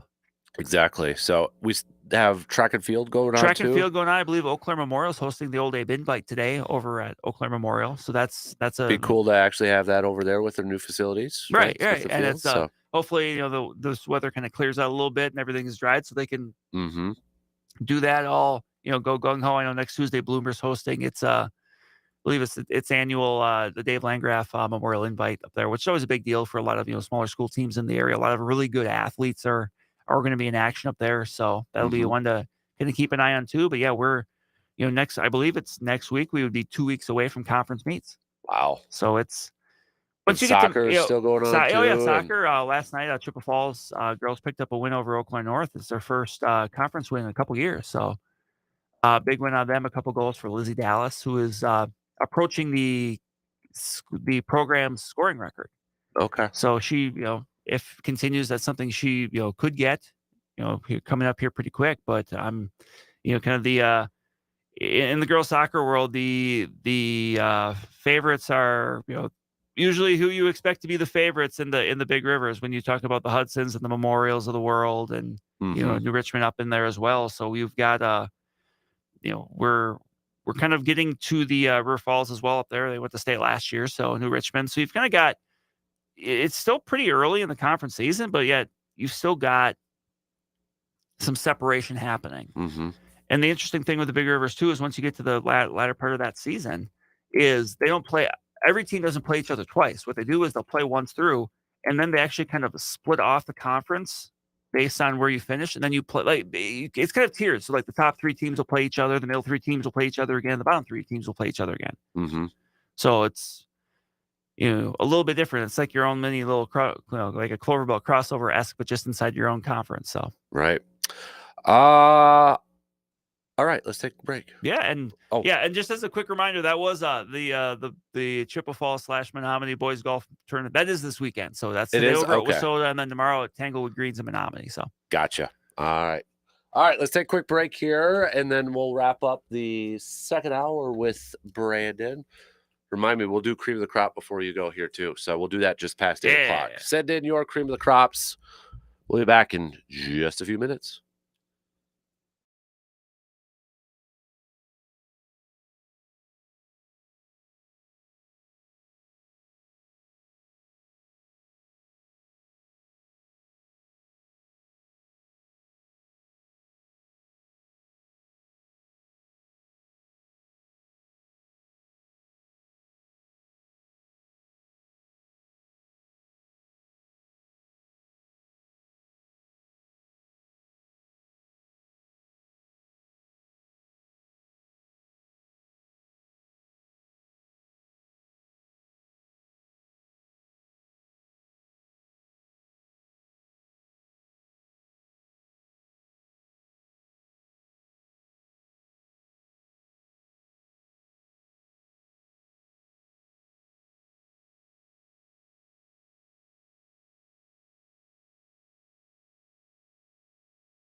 From the moment you visit Toyson Ford at Chippewa Falls, you're more than just a customer. You are an honored guest. Purchasing a vehicle could be a nervous undertaking, but with Toyson Ford's pressure-free environment, drivers in the Chippewa Valley can take comfort in knowing they are in the best of hands because the awesome team at Toyson Ford will work with you to help you find that vehicle that fits your needs and your budget. So give them a visit today at 1000 Chippewa Crossing Boulevard in Chippewa Falls, or you can check them out online at toysonford.net. Also, don't forget, sign up your team. The 5th annual Kasper Classic. It's just a couple weeks left if you want to get in that 7:30 a.m. tee time with the defending champs, Surveyor Sam and Nate. Everything's the same except new location this year. We're going to be at the gorgeous Lake Hallie Golf Course. Just visit sportstalk1051.com or 715store.com to sign up your team. And if you're not a golfer, but you want to help out Backyard Dreams, hey, we're taking prize donations, raffle donations, or if you want to sponsor a hole, anything to help out Backyard Dreams, because all the proceeds go to help out Backyard Dreams. So big thanks to everybody who has signed up. But if you want more details and such, again, $90 for your 2-person team. Not 90 per person. No. 90 for your team. That includes your meal. That includes some drink tickets. That includes your cart and your 9 holes of golf too. So even if you want to do the 7:30, you're like, hey, I could get 9 holes in before I go to work that day. Boom. That simple. So again, it's the 5th annual Kasper Classic coming up on Friday, August 1st. But that 7:30 tee time closes Memorial Day, so it's a little early bird. Hustle in there, yeah. Hustle in, hustle out. Hustle out, yeah. Travis Engel rules. Hustle out, hustle in. Speaking of which, let's talk a little baseball to wrap up the second hour. Brewers beginning a big weekend series against the Cubbies, where Cubs right now holding on to a 3-game lead in this series. Brewers sitting there at 16-16. Interesting pitching matchups looking at this too. You got Quinn Priester going on the mound tonight for the Brewers, and then it's Quintana and Freddie Peralta, which got to imagine those would be the 2 pitchers the Brewers would want in this weekend series. But, I mean, I know it's just May, but how big of an early May series is this for the Brewers? I mean, I think it's pretty big, especially with, last year when Major League Baseball went to the full schedule where everybody plays everybody every year. That cut down I think it was 5 divisional games. So each one takes on a little bit more importance because, especially if you're behind somebody, you've only got so many chances to try to catch them. So these take on a little bit more weight. So, and early on, I mean, the Brewers kind of kept their head above water a little bit in April. I mean, dealt through a bunch of injuries and some other stuff, and kind of tried to salvage the road trip the best they could by taking 2 out of 3 with the White Sox to go 4-6. I mean, that was it was a rough road trip. I mean, there's no way around it. I mean, those 4 games in San Francisco, just defensively, it's kind of as rough as we've seen out of this team in a bit. Right. And, some frustration over down in St. Louis, but then, being able to, take 2 or 3 from a team, you should at least take 2 or 3 from with the White Sox. But now, yeah, you're right. The business picks up here because the Cubs are coming in playing well. They just, hit around Paul Skeens a little bit yesterday. So, that's a Cubbies team that can hit the ball. Yeah, they can. Kyle Tucker's been a good addition for them, and they've, Pico Armstrong's been really good. Yep. So. Pico Armstrong is doing well in his, this year, and that's just a team right now that, they hit the ball top to bottom. Yeah, they do. And it's frustrating. You mentioned the defensive part. Is that kind of, the other day we were talking about, well, it's a month into the season and, biggest surprise, biggest disappointment, that sort of stuff. Is it a little surprising the defensive play lately from the Brewers? That is, because you don't expect that. Mm-hmm. It's just been, for lack of a better word, just kind of sloppy. And then, there's been some mistakes in the base paths with some people getting picked off and stuff like that. Just the scene doesn't seem very crisp right now. Yeah.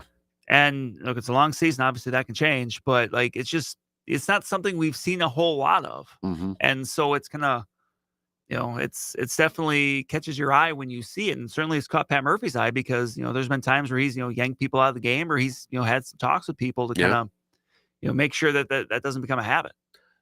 In terms of, if we said first month, biggest surprise player wise for you, is there a certain player that jumps? Because one of mine is Bryce Wright from the offensive perspective, especially considering he's gone up against a ton of left-handed pitching and he's hitting over still 317, 315, somewhere around there at this point. Sal Frelick's up there too, but Quintana's start to the season has been fantastic. Is there anybody else I'm missing, in terms of maybe a nice surprise that you have seen in the first month of the season? I think somebody that I would say is kind of a pleasant surprise. I'm gonna go Chad Patrick because obviously he's someone that he didn't break camp with the team. Yep. But he was someone that you kind of thought, okay, well, maybe he could. But you look at him now; he's got six starts, 7 games under him, 31 innings. He's pitching to 2.87 ERA. And he's been quality. Like I can't think, really, I don't think he's kept the ball in the ballpark for a guy that doesn't really throw that hard. Sometimes you worry about getting hit around like that, but he's done really well to keep the ball in the ballpark and kind of give them something at a time when they've needed out of the rotation because of the injuries, because of all that, turnover they've had in there while, people have been out and some people are on the way back. Chad Patrick he got an opportunity and so far he's made the most of it. Mm-hmm. Right. Disappointment? There's a couple different directions you can go with this. There's some guys offensively that I think, and actually I think another guy that, just kind of a quick for a, maybe a surprise, maybe just a good start out of Rhys Hoskins. Yeah. It wasn't great at the very beginning, but he's and not just hitting the home runs, but he's done a good job just overall as a hitter, and being patient as well. But you've got some guys offensively that are, probably still looking to kind of make it click.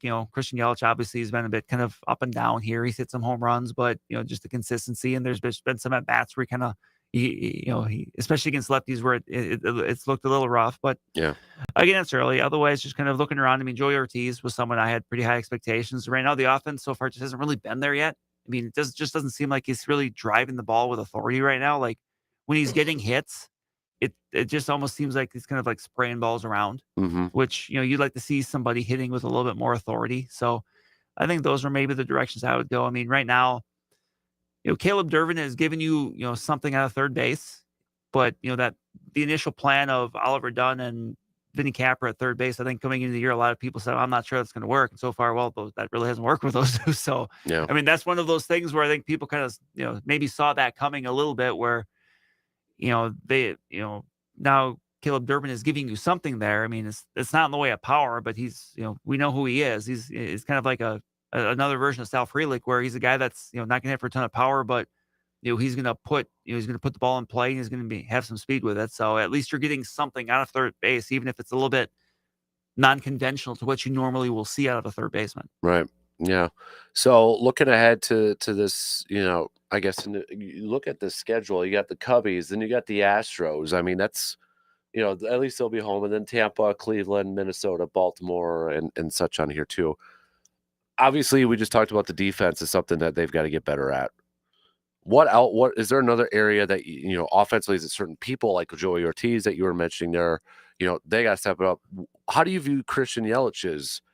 To me, it's like EKG. Yeah. It's very up and down so far. Right. And then I think you just kind of, you ride that wave right now because look, he's going to be out there every day. There's no doubt about it. But, you just kind of ride it out and you hope that as the year goes on, like as the more he's out there, the more it just kind of clicks for him. Because again, baseball is such a timing, rhythm, everyday type of game where, you can get out of sync, you can get out of sorts, and then suddenly you just find it again. Right. So, but otherwise, like I think in the bullpen, just maybe really seeing who continues to establish themselves. Trevor McGill's going to be the guy in the 9th. Feels like Jared Koenig is a guy that they're going to go to pretty solidly in the 8th inning. Grant Anderson's earned some innings. But, obviously the Yoel Payamps struggles, have been pronounced. After yesterday, honestly, would not surprise me this morning if we see that Craig Yoho has been sent back down to AAA. He's someone that it's just a work in progress for him. Yeah. He's someone that, I've spoken glowingly on here, and, it's not the first time you get to the major leagues. If you're good, it's not always just a guarantee it's going to click. And like for him yesterday, like you could just tell that he was erratic. I think he walked like 4 guys, something like that. And it's like, that's not something, especially when you're a guy like him that doesn't throw super hard. Like that's generally something you hear out of some guy that's trying to throw 100. That's not who Craig Yoho is, but it almost seemed like after he gave up that home run yesterday. Pat Murphy just kind of had to tell or say like, look, you kind of got to wear this one because we can't empty out our bullpen today, knowing we got a big series this weekend. Right. So, you got to just and so it would not surprise me if that was kind of became the idea of like, look, we're gonna empty the barrel here, and then we're gonna send you down, and then we'll bring up a fresh arm for the weekend. If that's Elvis Peguero or whoever. Right.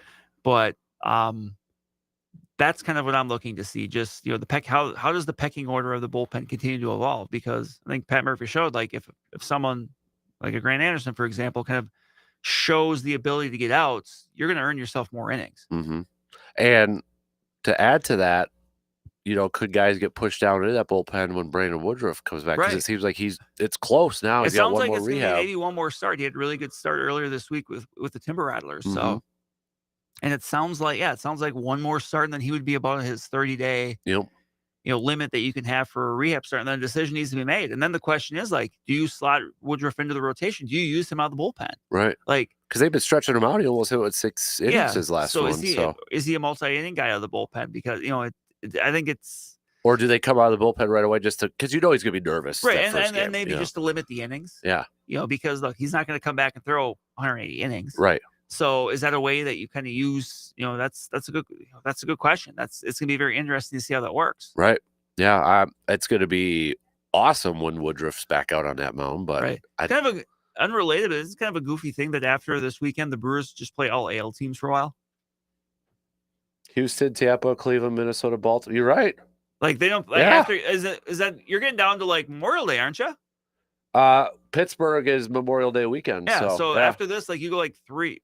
Yeah, like a 1, 2, Houston, Tampa, 2.5 Cleveland, weeks. Minnesota, Baltimore. I'm just 5. Yeah, I'm just playing 5 straight opponents in the American League. So that's well, then it's Pittsburgh, but then right after Pittsburgh, it's Boston. Yeah. So for all us longtime fans, you can kind of harken back to the 90s with the schedule a little bit here with some of these teams coming up. And then June is pretty much all nationally except for the Minnesota series. Right. That makes sense. But, it's just kind of just the way the schedule falls this year. But that is interesting. I never thought of it that way. Huh. Yeah. All right. We've got only about a minute and a half left, shot clock. So coming up, we will do cream of the crop. We will do the AJM Automotive pump the brakes, full throttle. I do want to get Brandon's thoughts on the Bucks and the end of their season and Giannis and all that stuff too. So we'll hit that up and then get back to maybe a little bit more football talk and all that good stuff there too. So we'll hit that up coming up here in just a little bit. But last call for any cream of the crops. If you've got any cream of the crops that you want to send over, you can by hitting us up with a text in that Shoe Doctor's bullpen line at 715-830-1912. Or you can also comment on the video streams. If you'd rather do that, that's available for you as well. So last call for your cream of the crops. John did text one in. I can't remember. John said Mark Murphy. I think that was mine last Friday, wasn't it? I think it probably was. I think it was, but obviously certainly still applies. Yeah, definitely. A good send off for him. I was just trying to think if that was mine last week or not, because if I did it, that would be a good one too. But I'm pretty sure I did that one. I'm going to say I did. So, all right. 2 in, 1 more to go. We got some news updates, and we'll be back after these quick words.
Final hour getting kicked off right now on this Friday morning, May 2nd.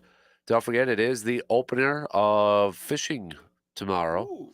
So best of luck. And if you do have any luck, take a pic and send it to us so we can put it up on our photo gallery on our website, sportstalk1051.com. And don't forget, too, you got turkey season still going on.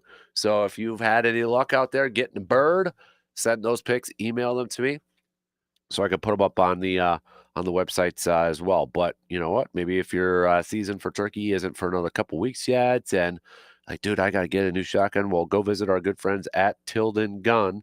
Locally owned and operated, Tilden Gun has the best selection of firearms in the area and all at the best prices in the area. Their expert staff will help you find the hunting firearm that you want and that fits your price range. So, or maybe if you're not a turkey hunter, but you're in the market for a new deer rifle, hey, they can help you out with that as well. So give them a visit today at tildengun.com or check out their shop located at 12427 90th Avenue in Chippewa Falls. Let's do a little cream of the crop this morning. Do you not want to hear Macho Man if I push the button? I can't hear anything in this. Oh, it doesn't work anyways? No. So why'd you have it on the whole time? Just for moral support. Oh, okay.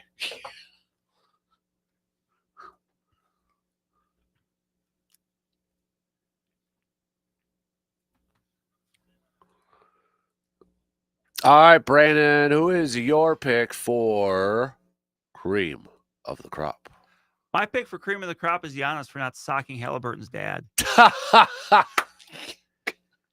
Because there are many people, myself included, who would not have been that restrained. I think even Charles Barkley said, he goes, oh, yeah, Charles Barkley. Said, I'm a fan of Giannis. I'm an even bigger fan now because if I was in that spot, there's no way I'm not decking him. Yeah. What a mess. You know, I'd seen, I won't name names, but I had seen some people on social media who are still in the media, but they used to cover prep sports and kind of saying, that's why I always heard about Tyrese Halliburton's dad. And I'm like, and they'll be like, okay, that makes sense now. You know, you hate that, you know, and you hate seeing that, but come on. Yeah. And then I know he said, oh, Giannis was lying about, you know, the but cussing. It's weird because yet he said he was lying, but yet he apologized. And yet Tyrese said, no, he made him, like, basically said, no, that was a mistake. So, like, everyone is admitting that they're saying he made a mistake, except at one point where he says, no, that was a misunderstanding. But then after the fact, it wasn't. Like, it just, that's the only inconsistency in amongst all these stories. Right. So, and look, at this point, it's a few days old. We don't need to relitigate it, but just the fact that he didn't haul off and sock him when, I'll be honest, even though I'm not a very violent person at that spot, I might have tried to cave in his nose with a quick swing. And you know, with Giannis, I probably would have only taken one given how big he is. Yeah.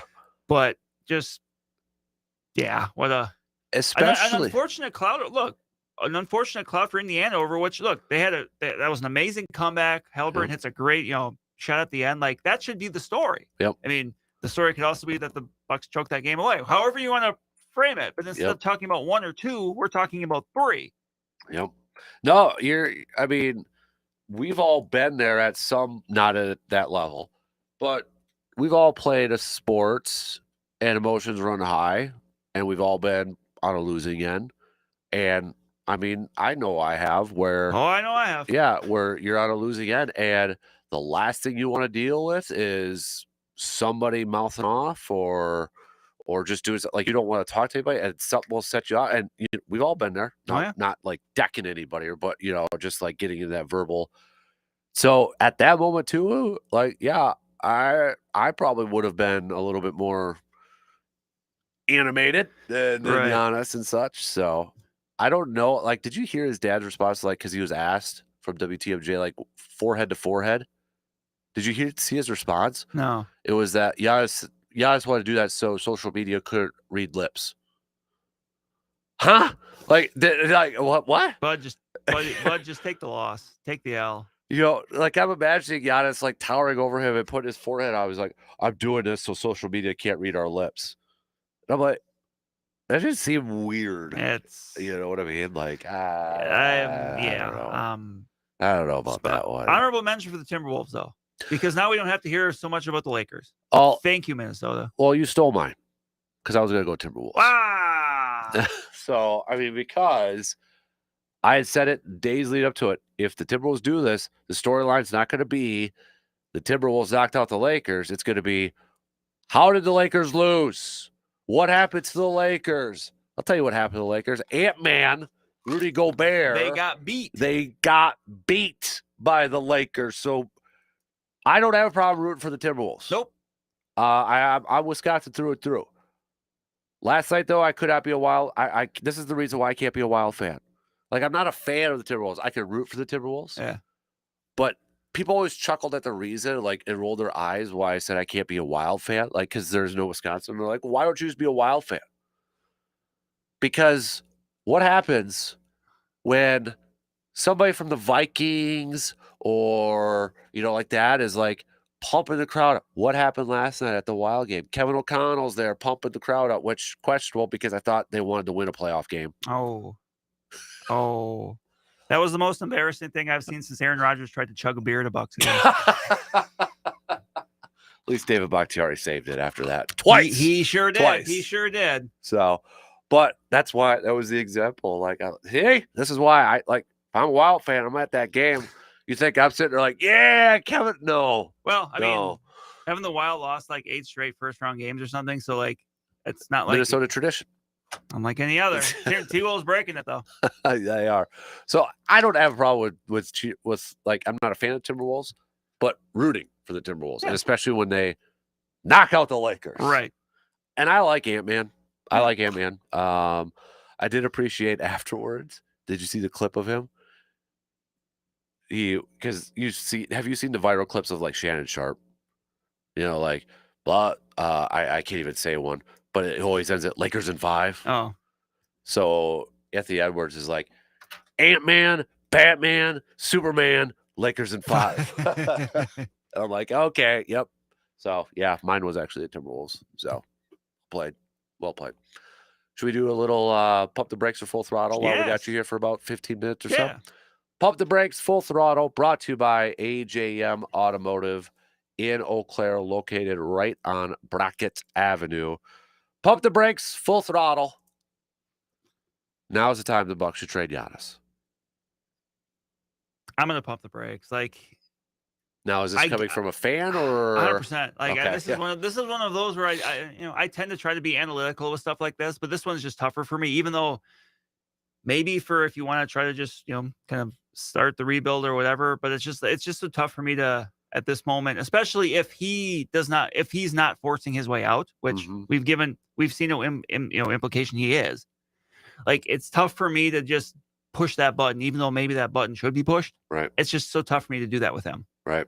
Just because of who he is and what he's done. Yeah. I'm pumping the brakes here, but this is tough. Fan wise, I'm slamming the brakes. No. But then from the business side, if you're looking at it, like, what if I said this? Okay, you're John Horst and I'm Giannis. Don, I can't do a Greek accent. I'm not even going to try. I won't resign. I won't sign an extension. Deal with that how you want, whether that's a trade then because he's entering his final year of the current deal. Mm-hmm. So Giannis approaches you, says, I'm not going to sign an extension. I won't be resigning. Do you go, all right, I look at this as an offseason, like, let's try to go for it, even though Dame's going to miss a lot of time. Or I got to get something in return. Put your business cap on, then what do you do? I think you're more likely to move him then if you've been told that. Yeah. So if you as have painful as it is to say that, it sucks. Like, if it comes to that hurts. That's gonna hurt, But do you feel? Is there any sort? Because I've seen some people bring this up. Do you feel any sense of? How do I want to say this? Like, do you kind of have like feelings towards like Giannis? Like, man, I just want him to get one more. I don't care where it's at. I just want him to get one more. You know what I'm getting at? Like, right. Yeah, like I think it depends on how the process would go if he left. Mm-hmm. Like if and I think we probably have a pretty decent idea of how we what we've seen with Giannis over the years, where it's not going to be this big public showy, like I want to be traded, kind of a thing. It's not going to be something that's probably blows up in public. Yeah. If that's the case, there are many, many places he could end up going where I would cheer for him. Yeah. If he was just like, I want to go to the Lakers and play with Lou, then I'm gonna be like, come on. Right. But that that could happen, but that doesn't strike me as what he would do. Right. Like if he went to like Oklahoma City, yeah. If he went, if we went to somewhere like that was a little bit more low key, sure. Yep. Yeah, that one would be. Yeah, it's almost kind of similar to the Rodgers, like as long as or Favre sort of thing. Let's go over there, because I remember when Rodgers first went to the Jets. I think a lot of Packers fans, maybe not all, but there was a good chunk said, "I hope he wins the Super Bowl as long as it doesn't come at the cost of the Packers. Right. Packers first, but if it's not going to be the Packers, okay, go ahead, Jets, sort of thing, right?" But you're right. If it's the Lakers, oh hell no, no, I don't want that. The Celtics, which I don't know if they would ever do, but God, can you imagine? I don't want to. If there's one team though that could figure it out, what if it was the Spurs? Him and Victor Wembanyama. That'd be fun, right? That'd be fun. That would just be. I mean, they could just stand up with their arms up in the paint and then I mean, Jay Billis would just be going nuts talking about wingspan. Yeah, it's. Boy, can you imagine that? Woo, Nelly. Yeah. So I mean, as a fan, I'm full on pumping the brakes. But if I was a decision maker, I'd be like, it's tough. It's really tough. It's tough. That's just a tough button to push. It is. It is. So, I have no idea how this offseason is going to go. And this is where I question. I know we talked about it last week. John Horst getting the extension. Right. Stay with the Bucks. So pump the brakes, full throttle. Bucks have to make a coaching change. Oh, full throttle. I will push this pedal down to the floor and hold it wide open as long as I need to. Yeah. Like you cannot. Yeah. You cannot bring back Doc Rivers. No. You can't. They're not paying Budenholzer anymore. I looked that up. One coach is off the books. Only 2 more. That concluded after this season, it sounds like. So Adrian Griffith's through the 26-27 season. Is he an assistant anywhere I'm right not sure. now? Or is he just like sitting on a beach and like might be? I would do that. I wouldn't blame him. I'd do that. Cancun it, with the Lakers and all these other first round exits right now. Yeah, full throttle. Now the question is like, okay, first timer or retread. And I think a lot of that's going to depend on is Giannis playing or not. Right. Like if you're rebuilding this thing, then I say you go first timer. Right? I mean, and I'm not as hung up on one or the other. I just think you need to find your right guy, which is very such a blah thing to say. But like Kenny Atkinson was a retread. Yeah. When he went to Cleveland. Yeah, exactly. So like that doesn't and obviously there's going to be some prominent names out there. Yep. So I don't know. I just think you need to get the guy. You need to get someone that you just like. You feel like, okay, this is 100, like the 100%. Like it's not it could be this guy or this guy. No, like someone who you are staking your name to. Right. Is that guy Darvin Ham, who's already on staff, well liked by Bucks players, including Giannis. Obviously, there's experience there, there's knowledge there. What do you know? Mm-hmm. I mean, I wouldn't be opposed to that one. I would understand the rationale behind it. Right. Yeah. So, pump the brakes, full throttle. The NFL draft will be back in Green Bay in 20 years. I'll say full throttle. I think that's about right as far as timing goes. I would say full throttle too. Now, if I asked you this 2 weeks ago, I would have probably said pump the brakes. Yeah, I'd be there too. I honestly feel like, and the whole Detroit thing, it's fun. It's fine. Fans were like, "Oh, we had 600,000 in a city of flipping Green Bay, though, is pretty darn impressive." It is. So hang up your banner for that if you want Detroit. I don't care. Go ahead and do that. That's fine. But no, I'm full throttle on that too. Like, I could see it happening again. I could easily see that happening. Let's do pump the brakes, full throttle. Aaron Judge is the best player in Major League Baseball right now. Right now? Right now. I'll say full throttle. Obviously, could be Shohei up there, but what Judge is doing, is like just look at the numbers. Like they're on like Barry Bonds level in the early 2000s. Oh, don't say that because now you're gonna have to. I'm not, And remember, he's not using torpedo bats either, so you can't say he's that. not. Yeah. And that remember that was a thing for a week. Yeah, God. Oh man. But like just what he's been able to do is historic. Yeah, it has been, and it's if you have it. I mean, his April month was unreal. It was like slow pitch softball numbers. I mean, not slow pitch softball numbers for me, but for good players. For good players. Yeah, I would say full throttle too. I mean, yeah, what he's doing at the plate, and I thought too, would his numbers take a little bit of a dip with no Juan Soto in there? He's out of the lineup, but I mean, you got Cody Bellinger, Paul Goldschmidt. There's still guys in there. Do you think we're gonna see more the Barry Bonds treatment with him though? Could. Where they're literally like everybody else beat us. Yeah, bases loaded, 2 outs. You know what? We're gonna walk you. Yep. Someone else beat me. Yep. Yeah, I can see that. Do you think that's good for baseball?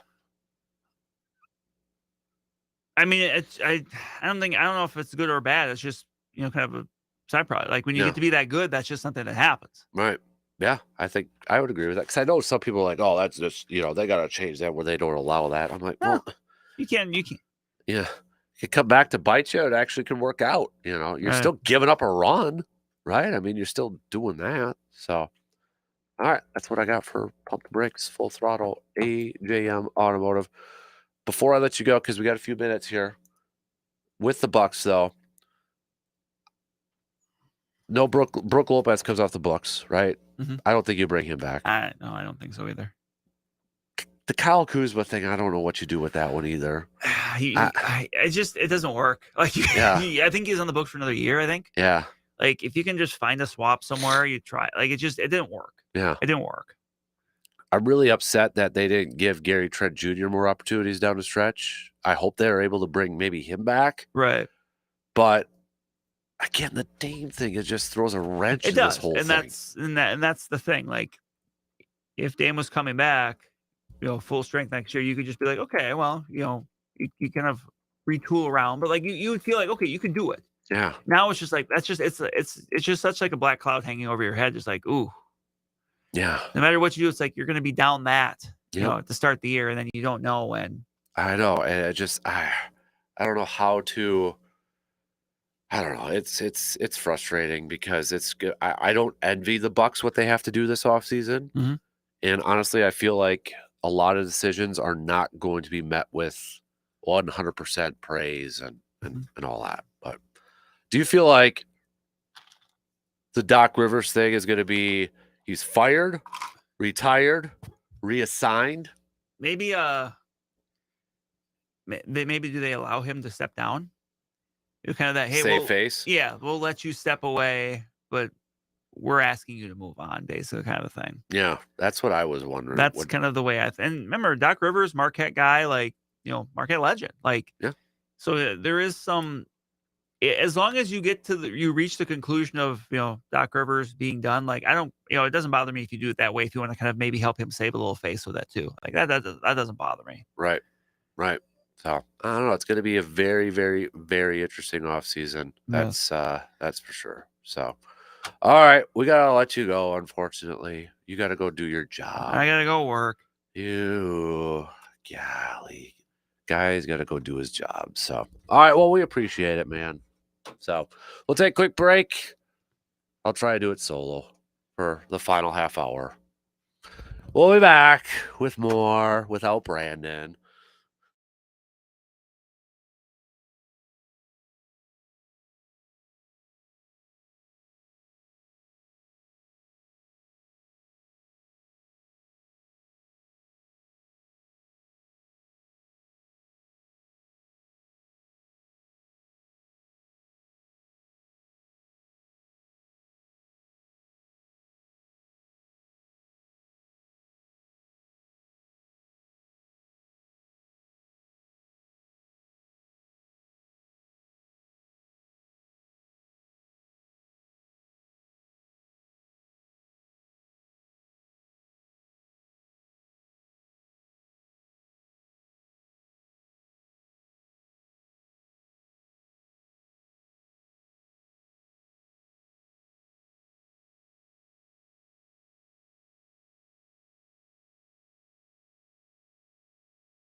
You know what season it is? It's pothole season, and potholes means loose debris on the road that kicks up and, well, it hits your windshield, leaving a lovely crack on that windshield. So now what? It's simple. Give a call to the experts at Post Glass and Mirror, where their specialists will quickly repair chips and cracks to your windshield. You can trust the fine folks at Post Glass and Mirror in Chippewa Falls to get you back to safe driving by repairing that windshield. Give them a call today at 715 229 3754, or you can visit them online at postglassandmirror.com. Couple texts to get to on the video stream here. Is it Paranormal Day, Chris? Chris saying, have a hauntingly awesome paranormal day. Is it? That is. Gives me an excuse to hang out in a man cave tonight and maybe watch some shows, movies, shows. I gotta find a good, paranormal show to watch. Feel like that's lacking out there. Richie says, if they trade Giannis, I fully admit I will go back to being a fair weather fan. Richie, I don't think you're the only one, man. I don't think you're the only one. I think a lot of people will. And that's the I think that relates to the NBA becoming such a individualized sport, even though it's still a team sport, an individualized sport. And the Bucks aren't that iconic franchise like a Lakers or the Knicks or the Celtics or anything like that. I mean, you know, I'm a Packers fan regardless if they've got superstars or all-stars, or regardless if they're good or not. And same with the Brewers, right? I mean, the Brewers might be the better example. Going to be a Brewers fan regardless if they're really good.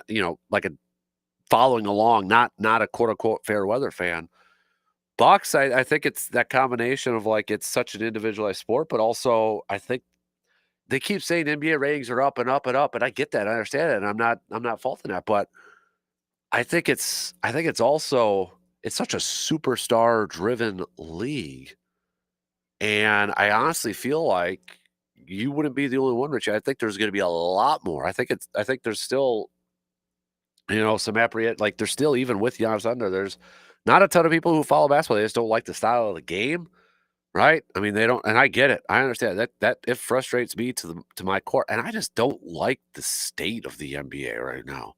I don't like it. I was again, I the NBA was my jam in the 90s more than what Packers football is right now. I loved 90s NBA. Loved it. That's a huge part of my childhood, watching NBA on NBC or those weeknight games on TNT and TBS. I could still play the promos in my mind. I mean, I was not a Bulls fan as a kid, but gosh darn it, I wanted the Bulls on NBC on Sundays so I could just maybe catch the intros so I could listen to the Alan Parsons Project. Had no idea up until college what the heck that name of that song was or what the band was. It was just, to me, the Bulls intro song. And I found out today because I think it was a ESPN Seen It game, played it, and said, name this song. And I'm like, oh, the Bulls theme song or intro song. And no, there was actually a band and a name for the title for it. Is it serious? But now it's just like, gah. It's hard to watch a lot. And a lot of it is too, not just it's maybe the style of the game and how it's called and that, but it's and the flopping and all that, but it's just I think it's some of the personalities within the game and just some of the off-season stuff. I don't know. To me, it's very hard to just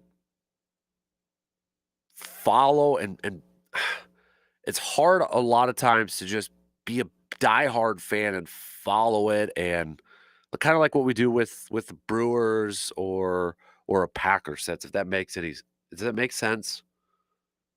It's just such a superstar, individualized league at this point. And if Giannis does go, I'll be honest, when Giannis was doing things with the Bucks, it sucked me in more. It got me to pay attention more. I mean, I'm like, oh yeah, here we go. I don't even know what my 7-year-old's going to be like if Giannis gets traded. he's a fan of Karl Anthony Towns and he's a fan of Damian Lillard, but he's a bigger fan of, or not Karl Anthony Towns, Anthony Edwards, excuse me. He's a bigger fan of Giannis.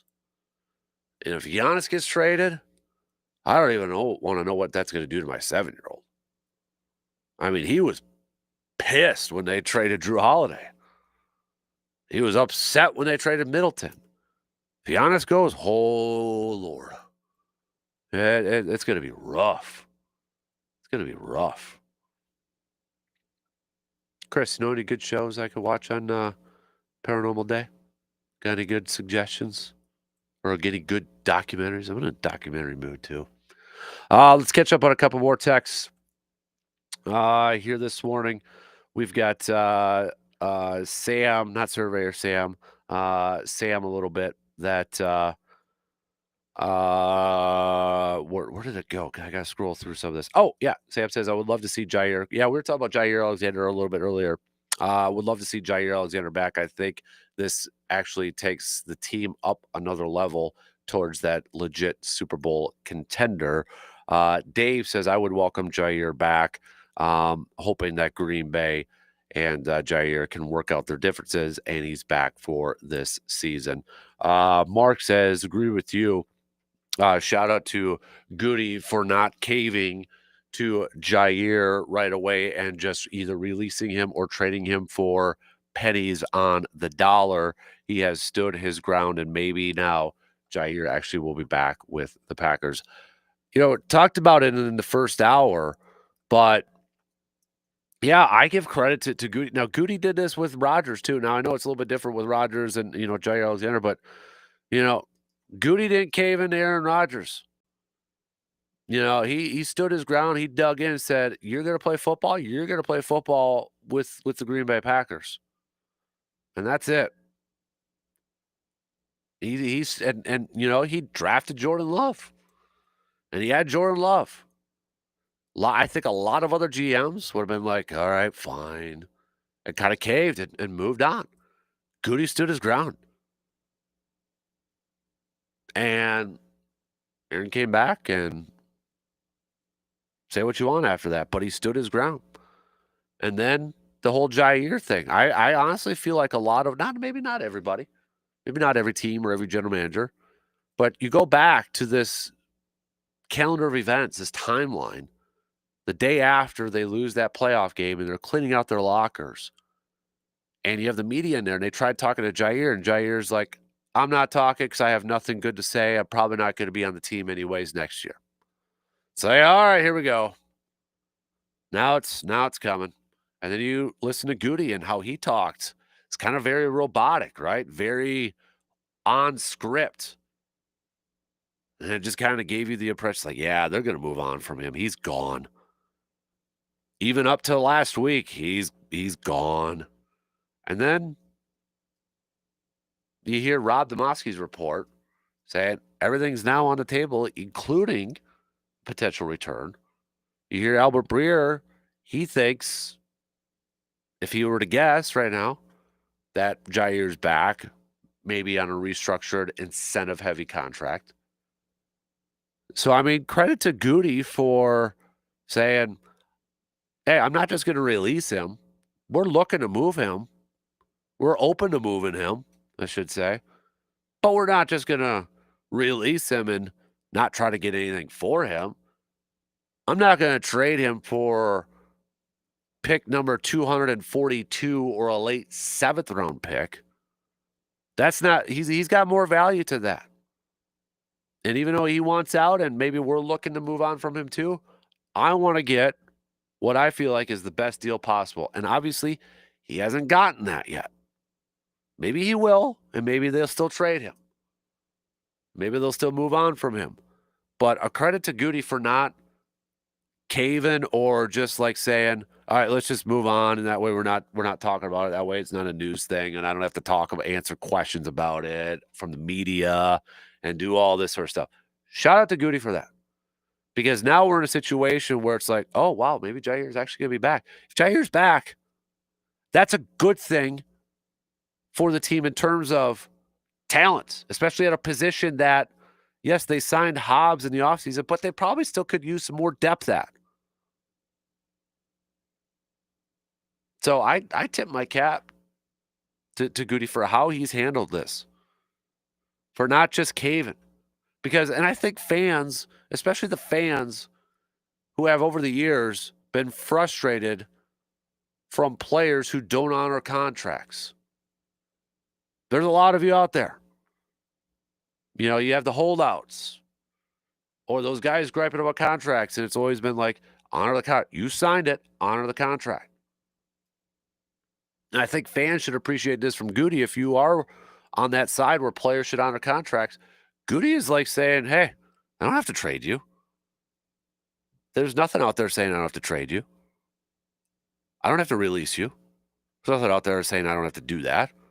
There's no timeline coming up where, you know, June 1st, if he's on a roster, like a $50 million thing kicks in. I'm being a little exaggerating there, but you know, you get the idea. There's no timeline up there like that. It's like, oh, they got to make that decision by then. Oh. So I give Goody all the credit in the world for how he's handling this. And I think he's doing it for the benefit of the team overall, the Green Bay Packers. What is the best decision for the team? What is the best decision that'll help my team compete and win a Super Bowl? If that's Jair back on the ball club, or maybe it's getting a better draft pick compensation than what people have been offering. And then going to Albert Breer's point about, you know, contract restructuring, you know, Jair at the same breath could say, no, I ain't restructuring my contract. I ain't doing that. No. He could do that. He could say that. He signed it. He could say, I'm going to play under these. Now, the carrot that Goody could sit there and wave in front of him would be, well, hold on here. Hold on a second now, Jair. What if we lower your base salary? We lower your value this year, your guaranteed portion for this year, whatever. We're going to lower this. But you play 12 games, we're going to give you this bonus. You play 14 games, you're going to get another bonus. You play 17 games, you're going to get this big bonus. And if you hit all of these escalators, you hit all of these marks, you actually will make more this year than what your original contract says. So you're dangling that carrot in front of him, like, ooh, hey, now I could actually make more? It's a risk from Jair's side, no question. Because, knock on wood, maybe he gets hurt week 2, and he's done. He's going to make less money. But if he hits these incentives, it's like, ooh, I could make more? Heck yeah. Because then if he hits all those incentives, must mean he was healthy. Maybe he's playing really well, which is a benefit for the team, but a benefit for him too for the following year if he's maybe looking for a new deal and maybe with a new team. So it's fascinating to kind of follow and interesting to see how this is all going to play out. There's risks to both sides, but that's this contract negotiation. And remember too, I'm a nerd when it comes to these. I hate math. Hated math. Sucked at math. But when it comes to NFL salary caps, I'm a sucker for this stuff. Teach this in math class. You'll get kids like me to pay attention to math class, teachers. But you got these 2 types of incentives. Likely to be achieved, not likely to be achieved. Likely would be, I'm going to exaggerate just to make the point. Likely to be achieved. Plays 2 games. Boom. That's an incentive. That incentive would count on the current cap. Not likely to be achieved. 13 interceptions. Okay, it's not going to count. But if he gets it, then you take the cap hit the following year. So you can put those types of incentives in there. It's a little back and forth. Packers did it with Preston Smith last year before the season started. They adjusted his contract where he had those incentives built in, where he had the potential, if he hit those incentives, he was going to make more money. And we know what happened. I mean, he ended up getting traded to the Pittsburgh Steelers and such. So the question is,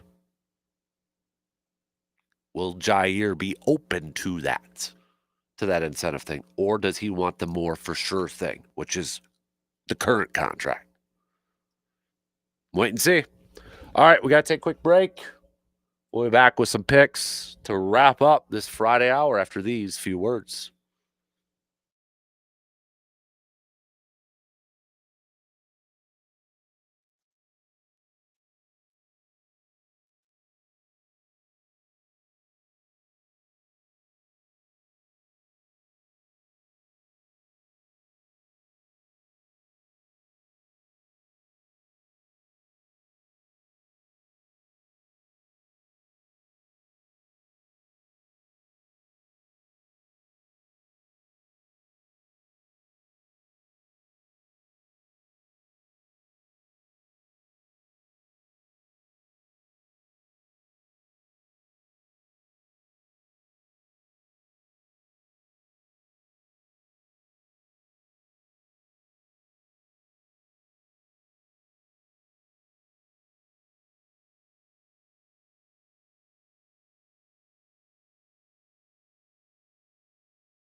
Wrapping up the program, don't forget to follow and subscribe to the Man Cave Podcast. It is brought to you by our good friends from Hy-Vee in Eau Claire.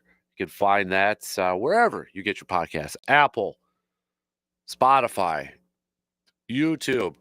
But if you have like just a few seconds remaining when you do that, if you haven't done so already, if you could give it a 5-star rating and a positive review like on Apple, I would appreciate it. All right, I would appreciate it because that helps us out. That helps out get the Man Cave Podcast out there. Share it. To be a friend, tell a friend, share it on your social medias too.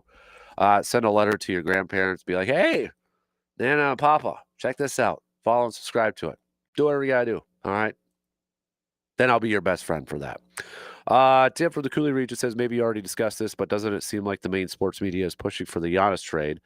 This isn't coming from the Bucks or Giannis. Frustrating for a fan that this is being pushed so hard by people who are wishing so hard for Giannis to go somewhere else. I'm a big Bucks fan because of Giannis. Yeah, I mean, we've talked about that quite a bit, that, it seems like a lot of the Giannis to La La Land or New York or Miami or to Brooklyn, it does get pushed by the big media. And I said the other day, the frustrating part for me is that, I know it's not the greatest example because he won multiple championships, but like when the Warriors, were down years just a few years ago, down in the standings and that, you didn't hear a push for Steph Curry should go somewhere else to win more playoff or to win more championships. You didn't hear that. But when it comes to like Giannis, because it's Milwaukee, he's got to move. But I will say this.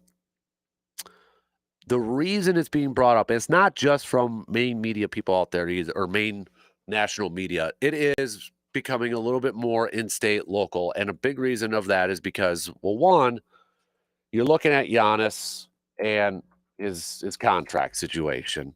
Okay. That's one part of it.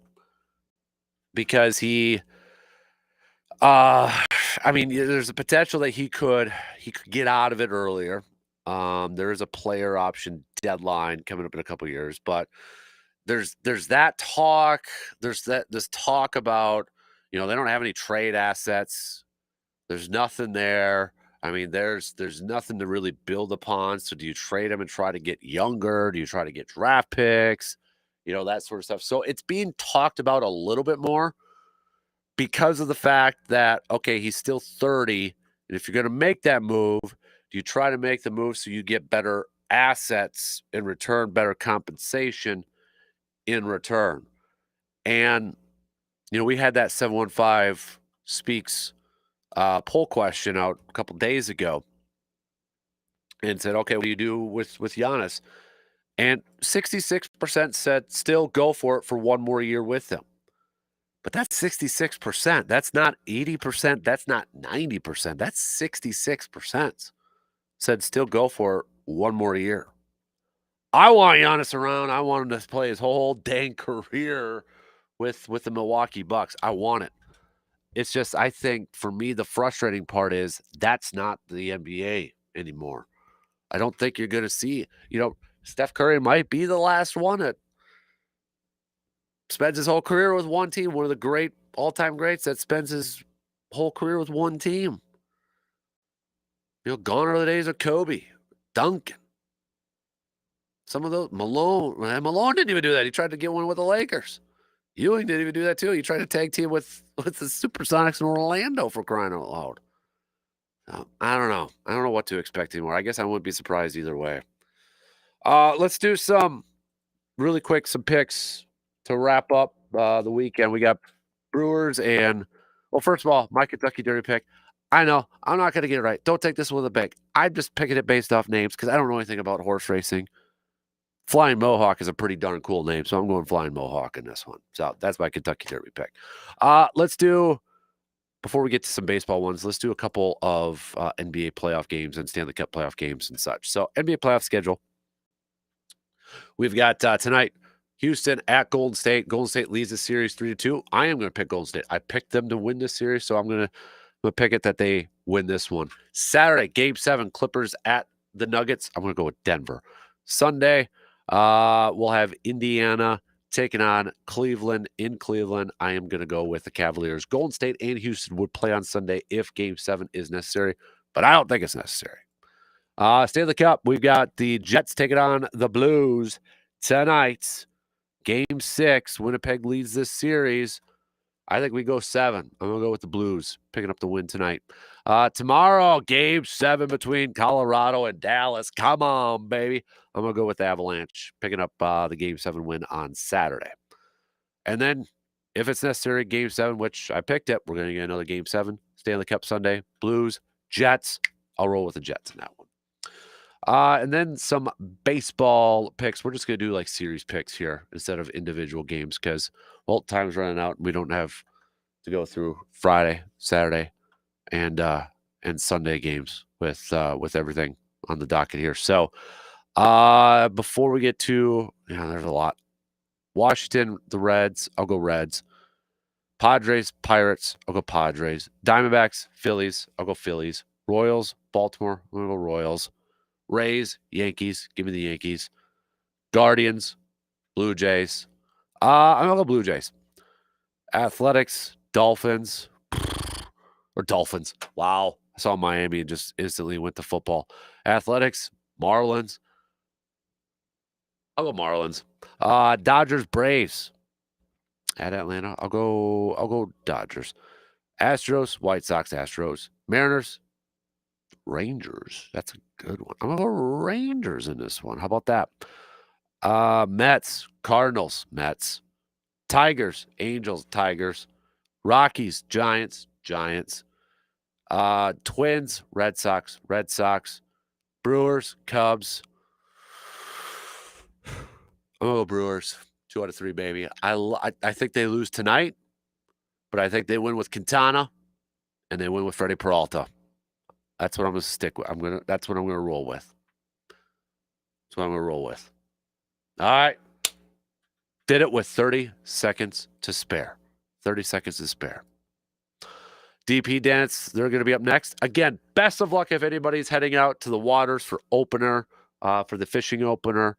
If you have any luck, I don't care how big it is. If you're just having fun and you're catching some fish, send us those photos so we can feature you on our website. And if you're still turkey hunting, if you have any luck bagging a bird, send those on over too. Email it to us so we can put them up on our outdoors page at sportstalk1051.com.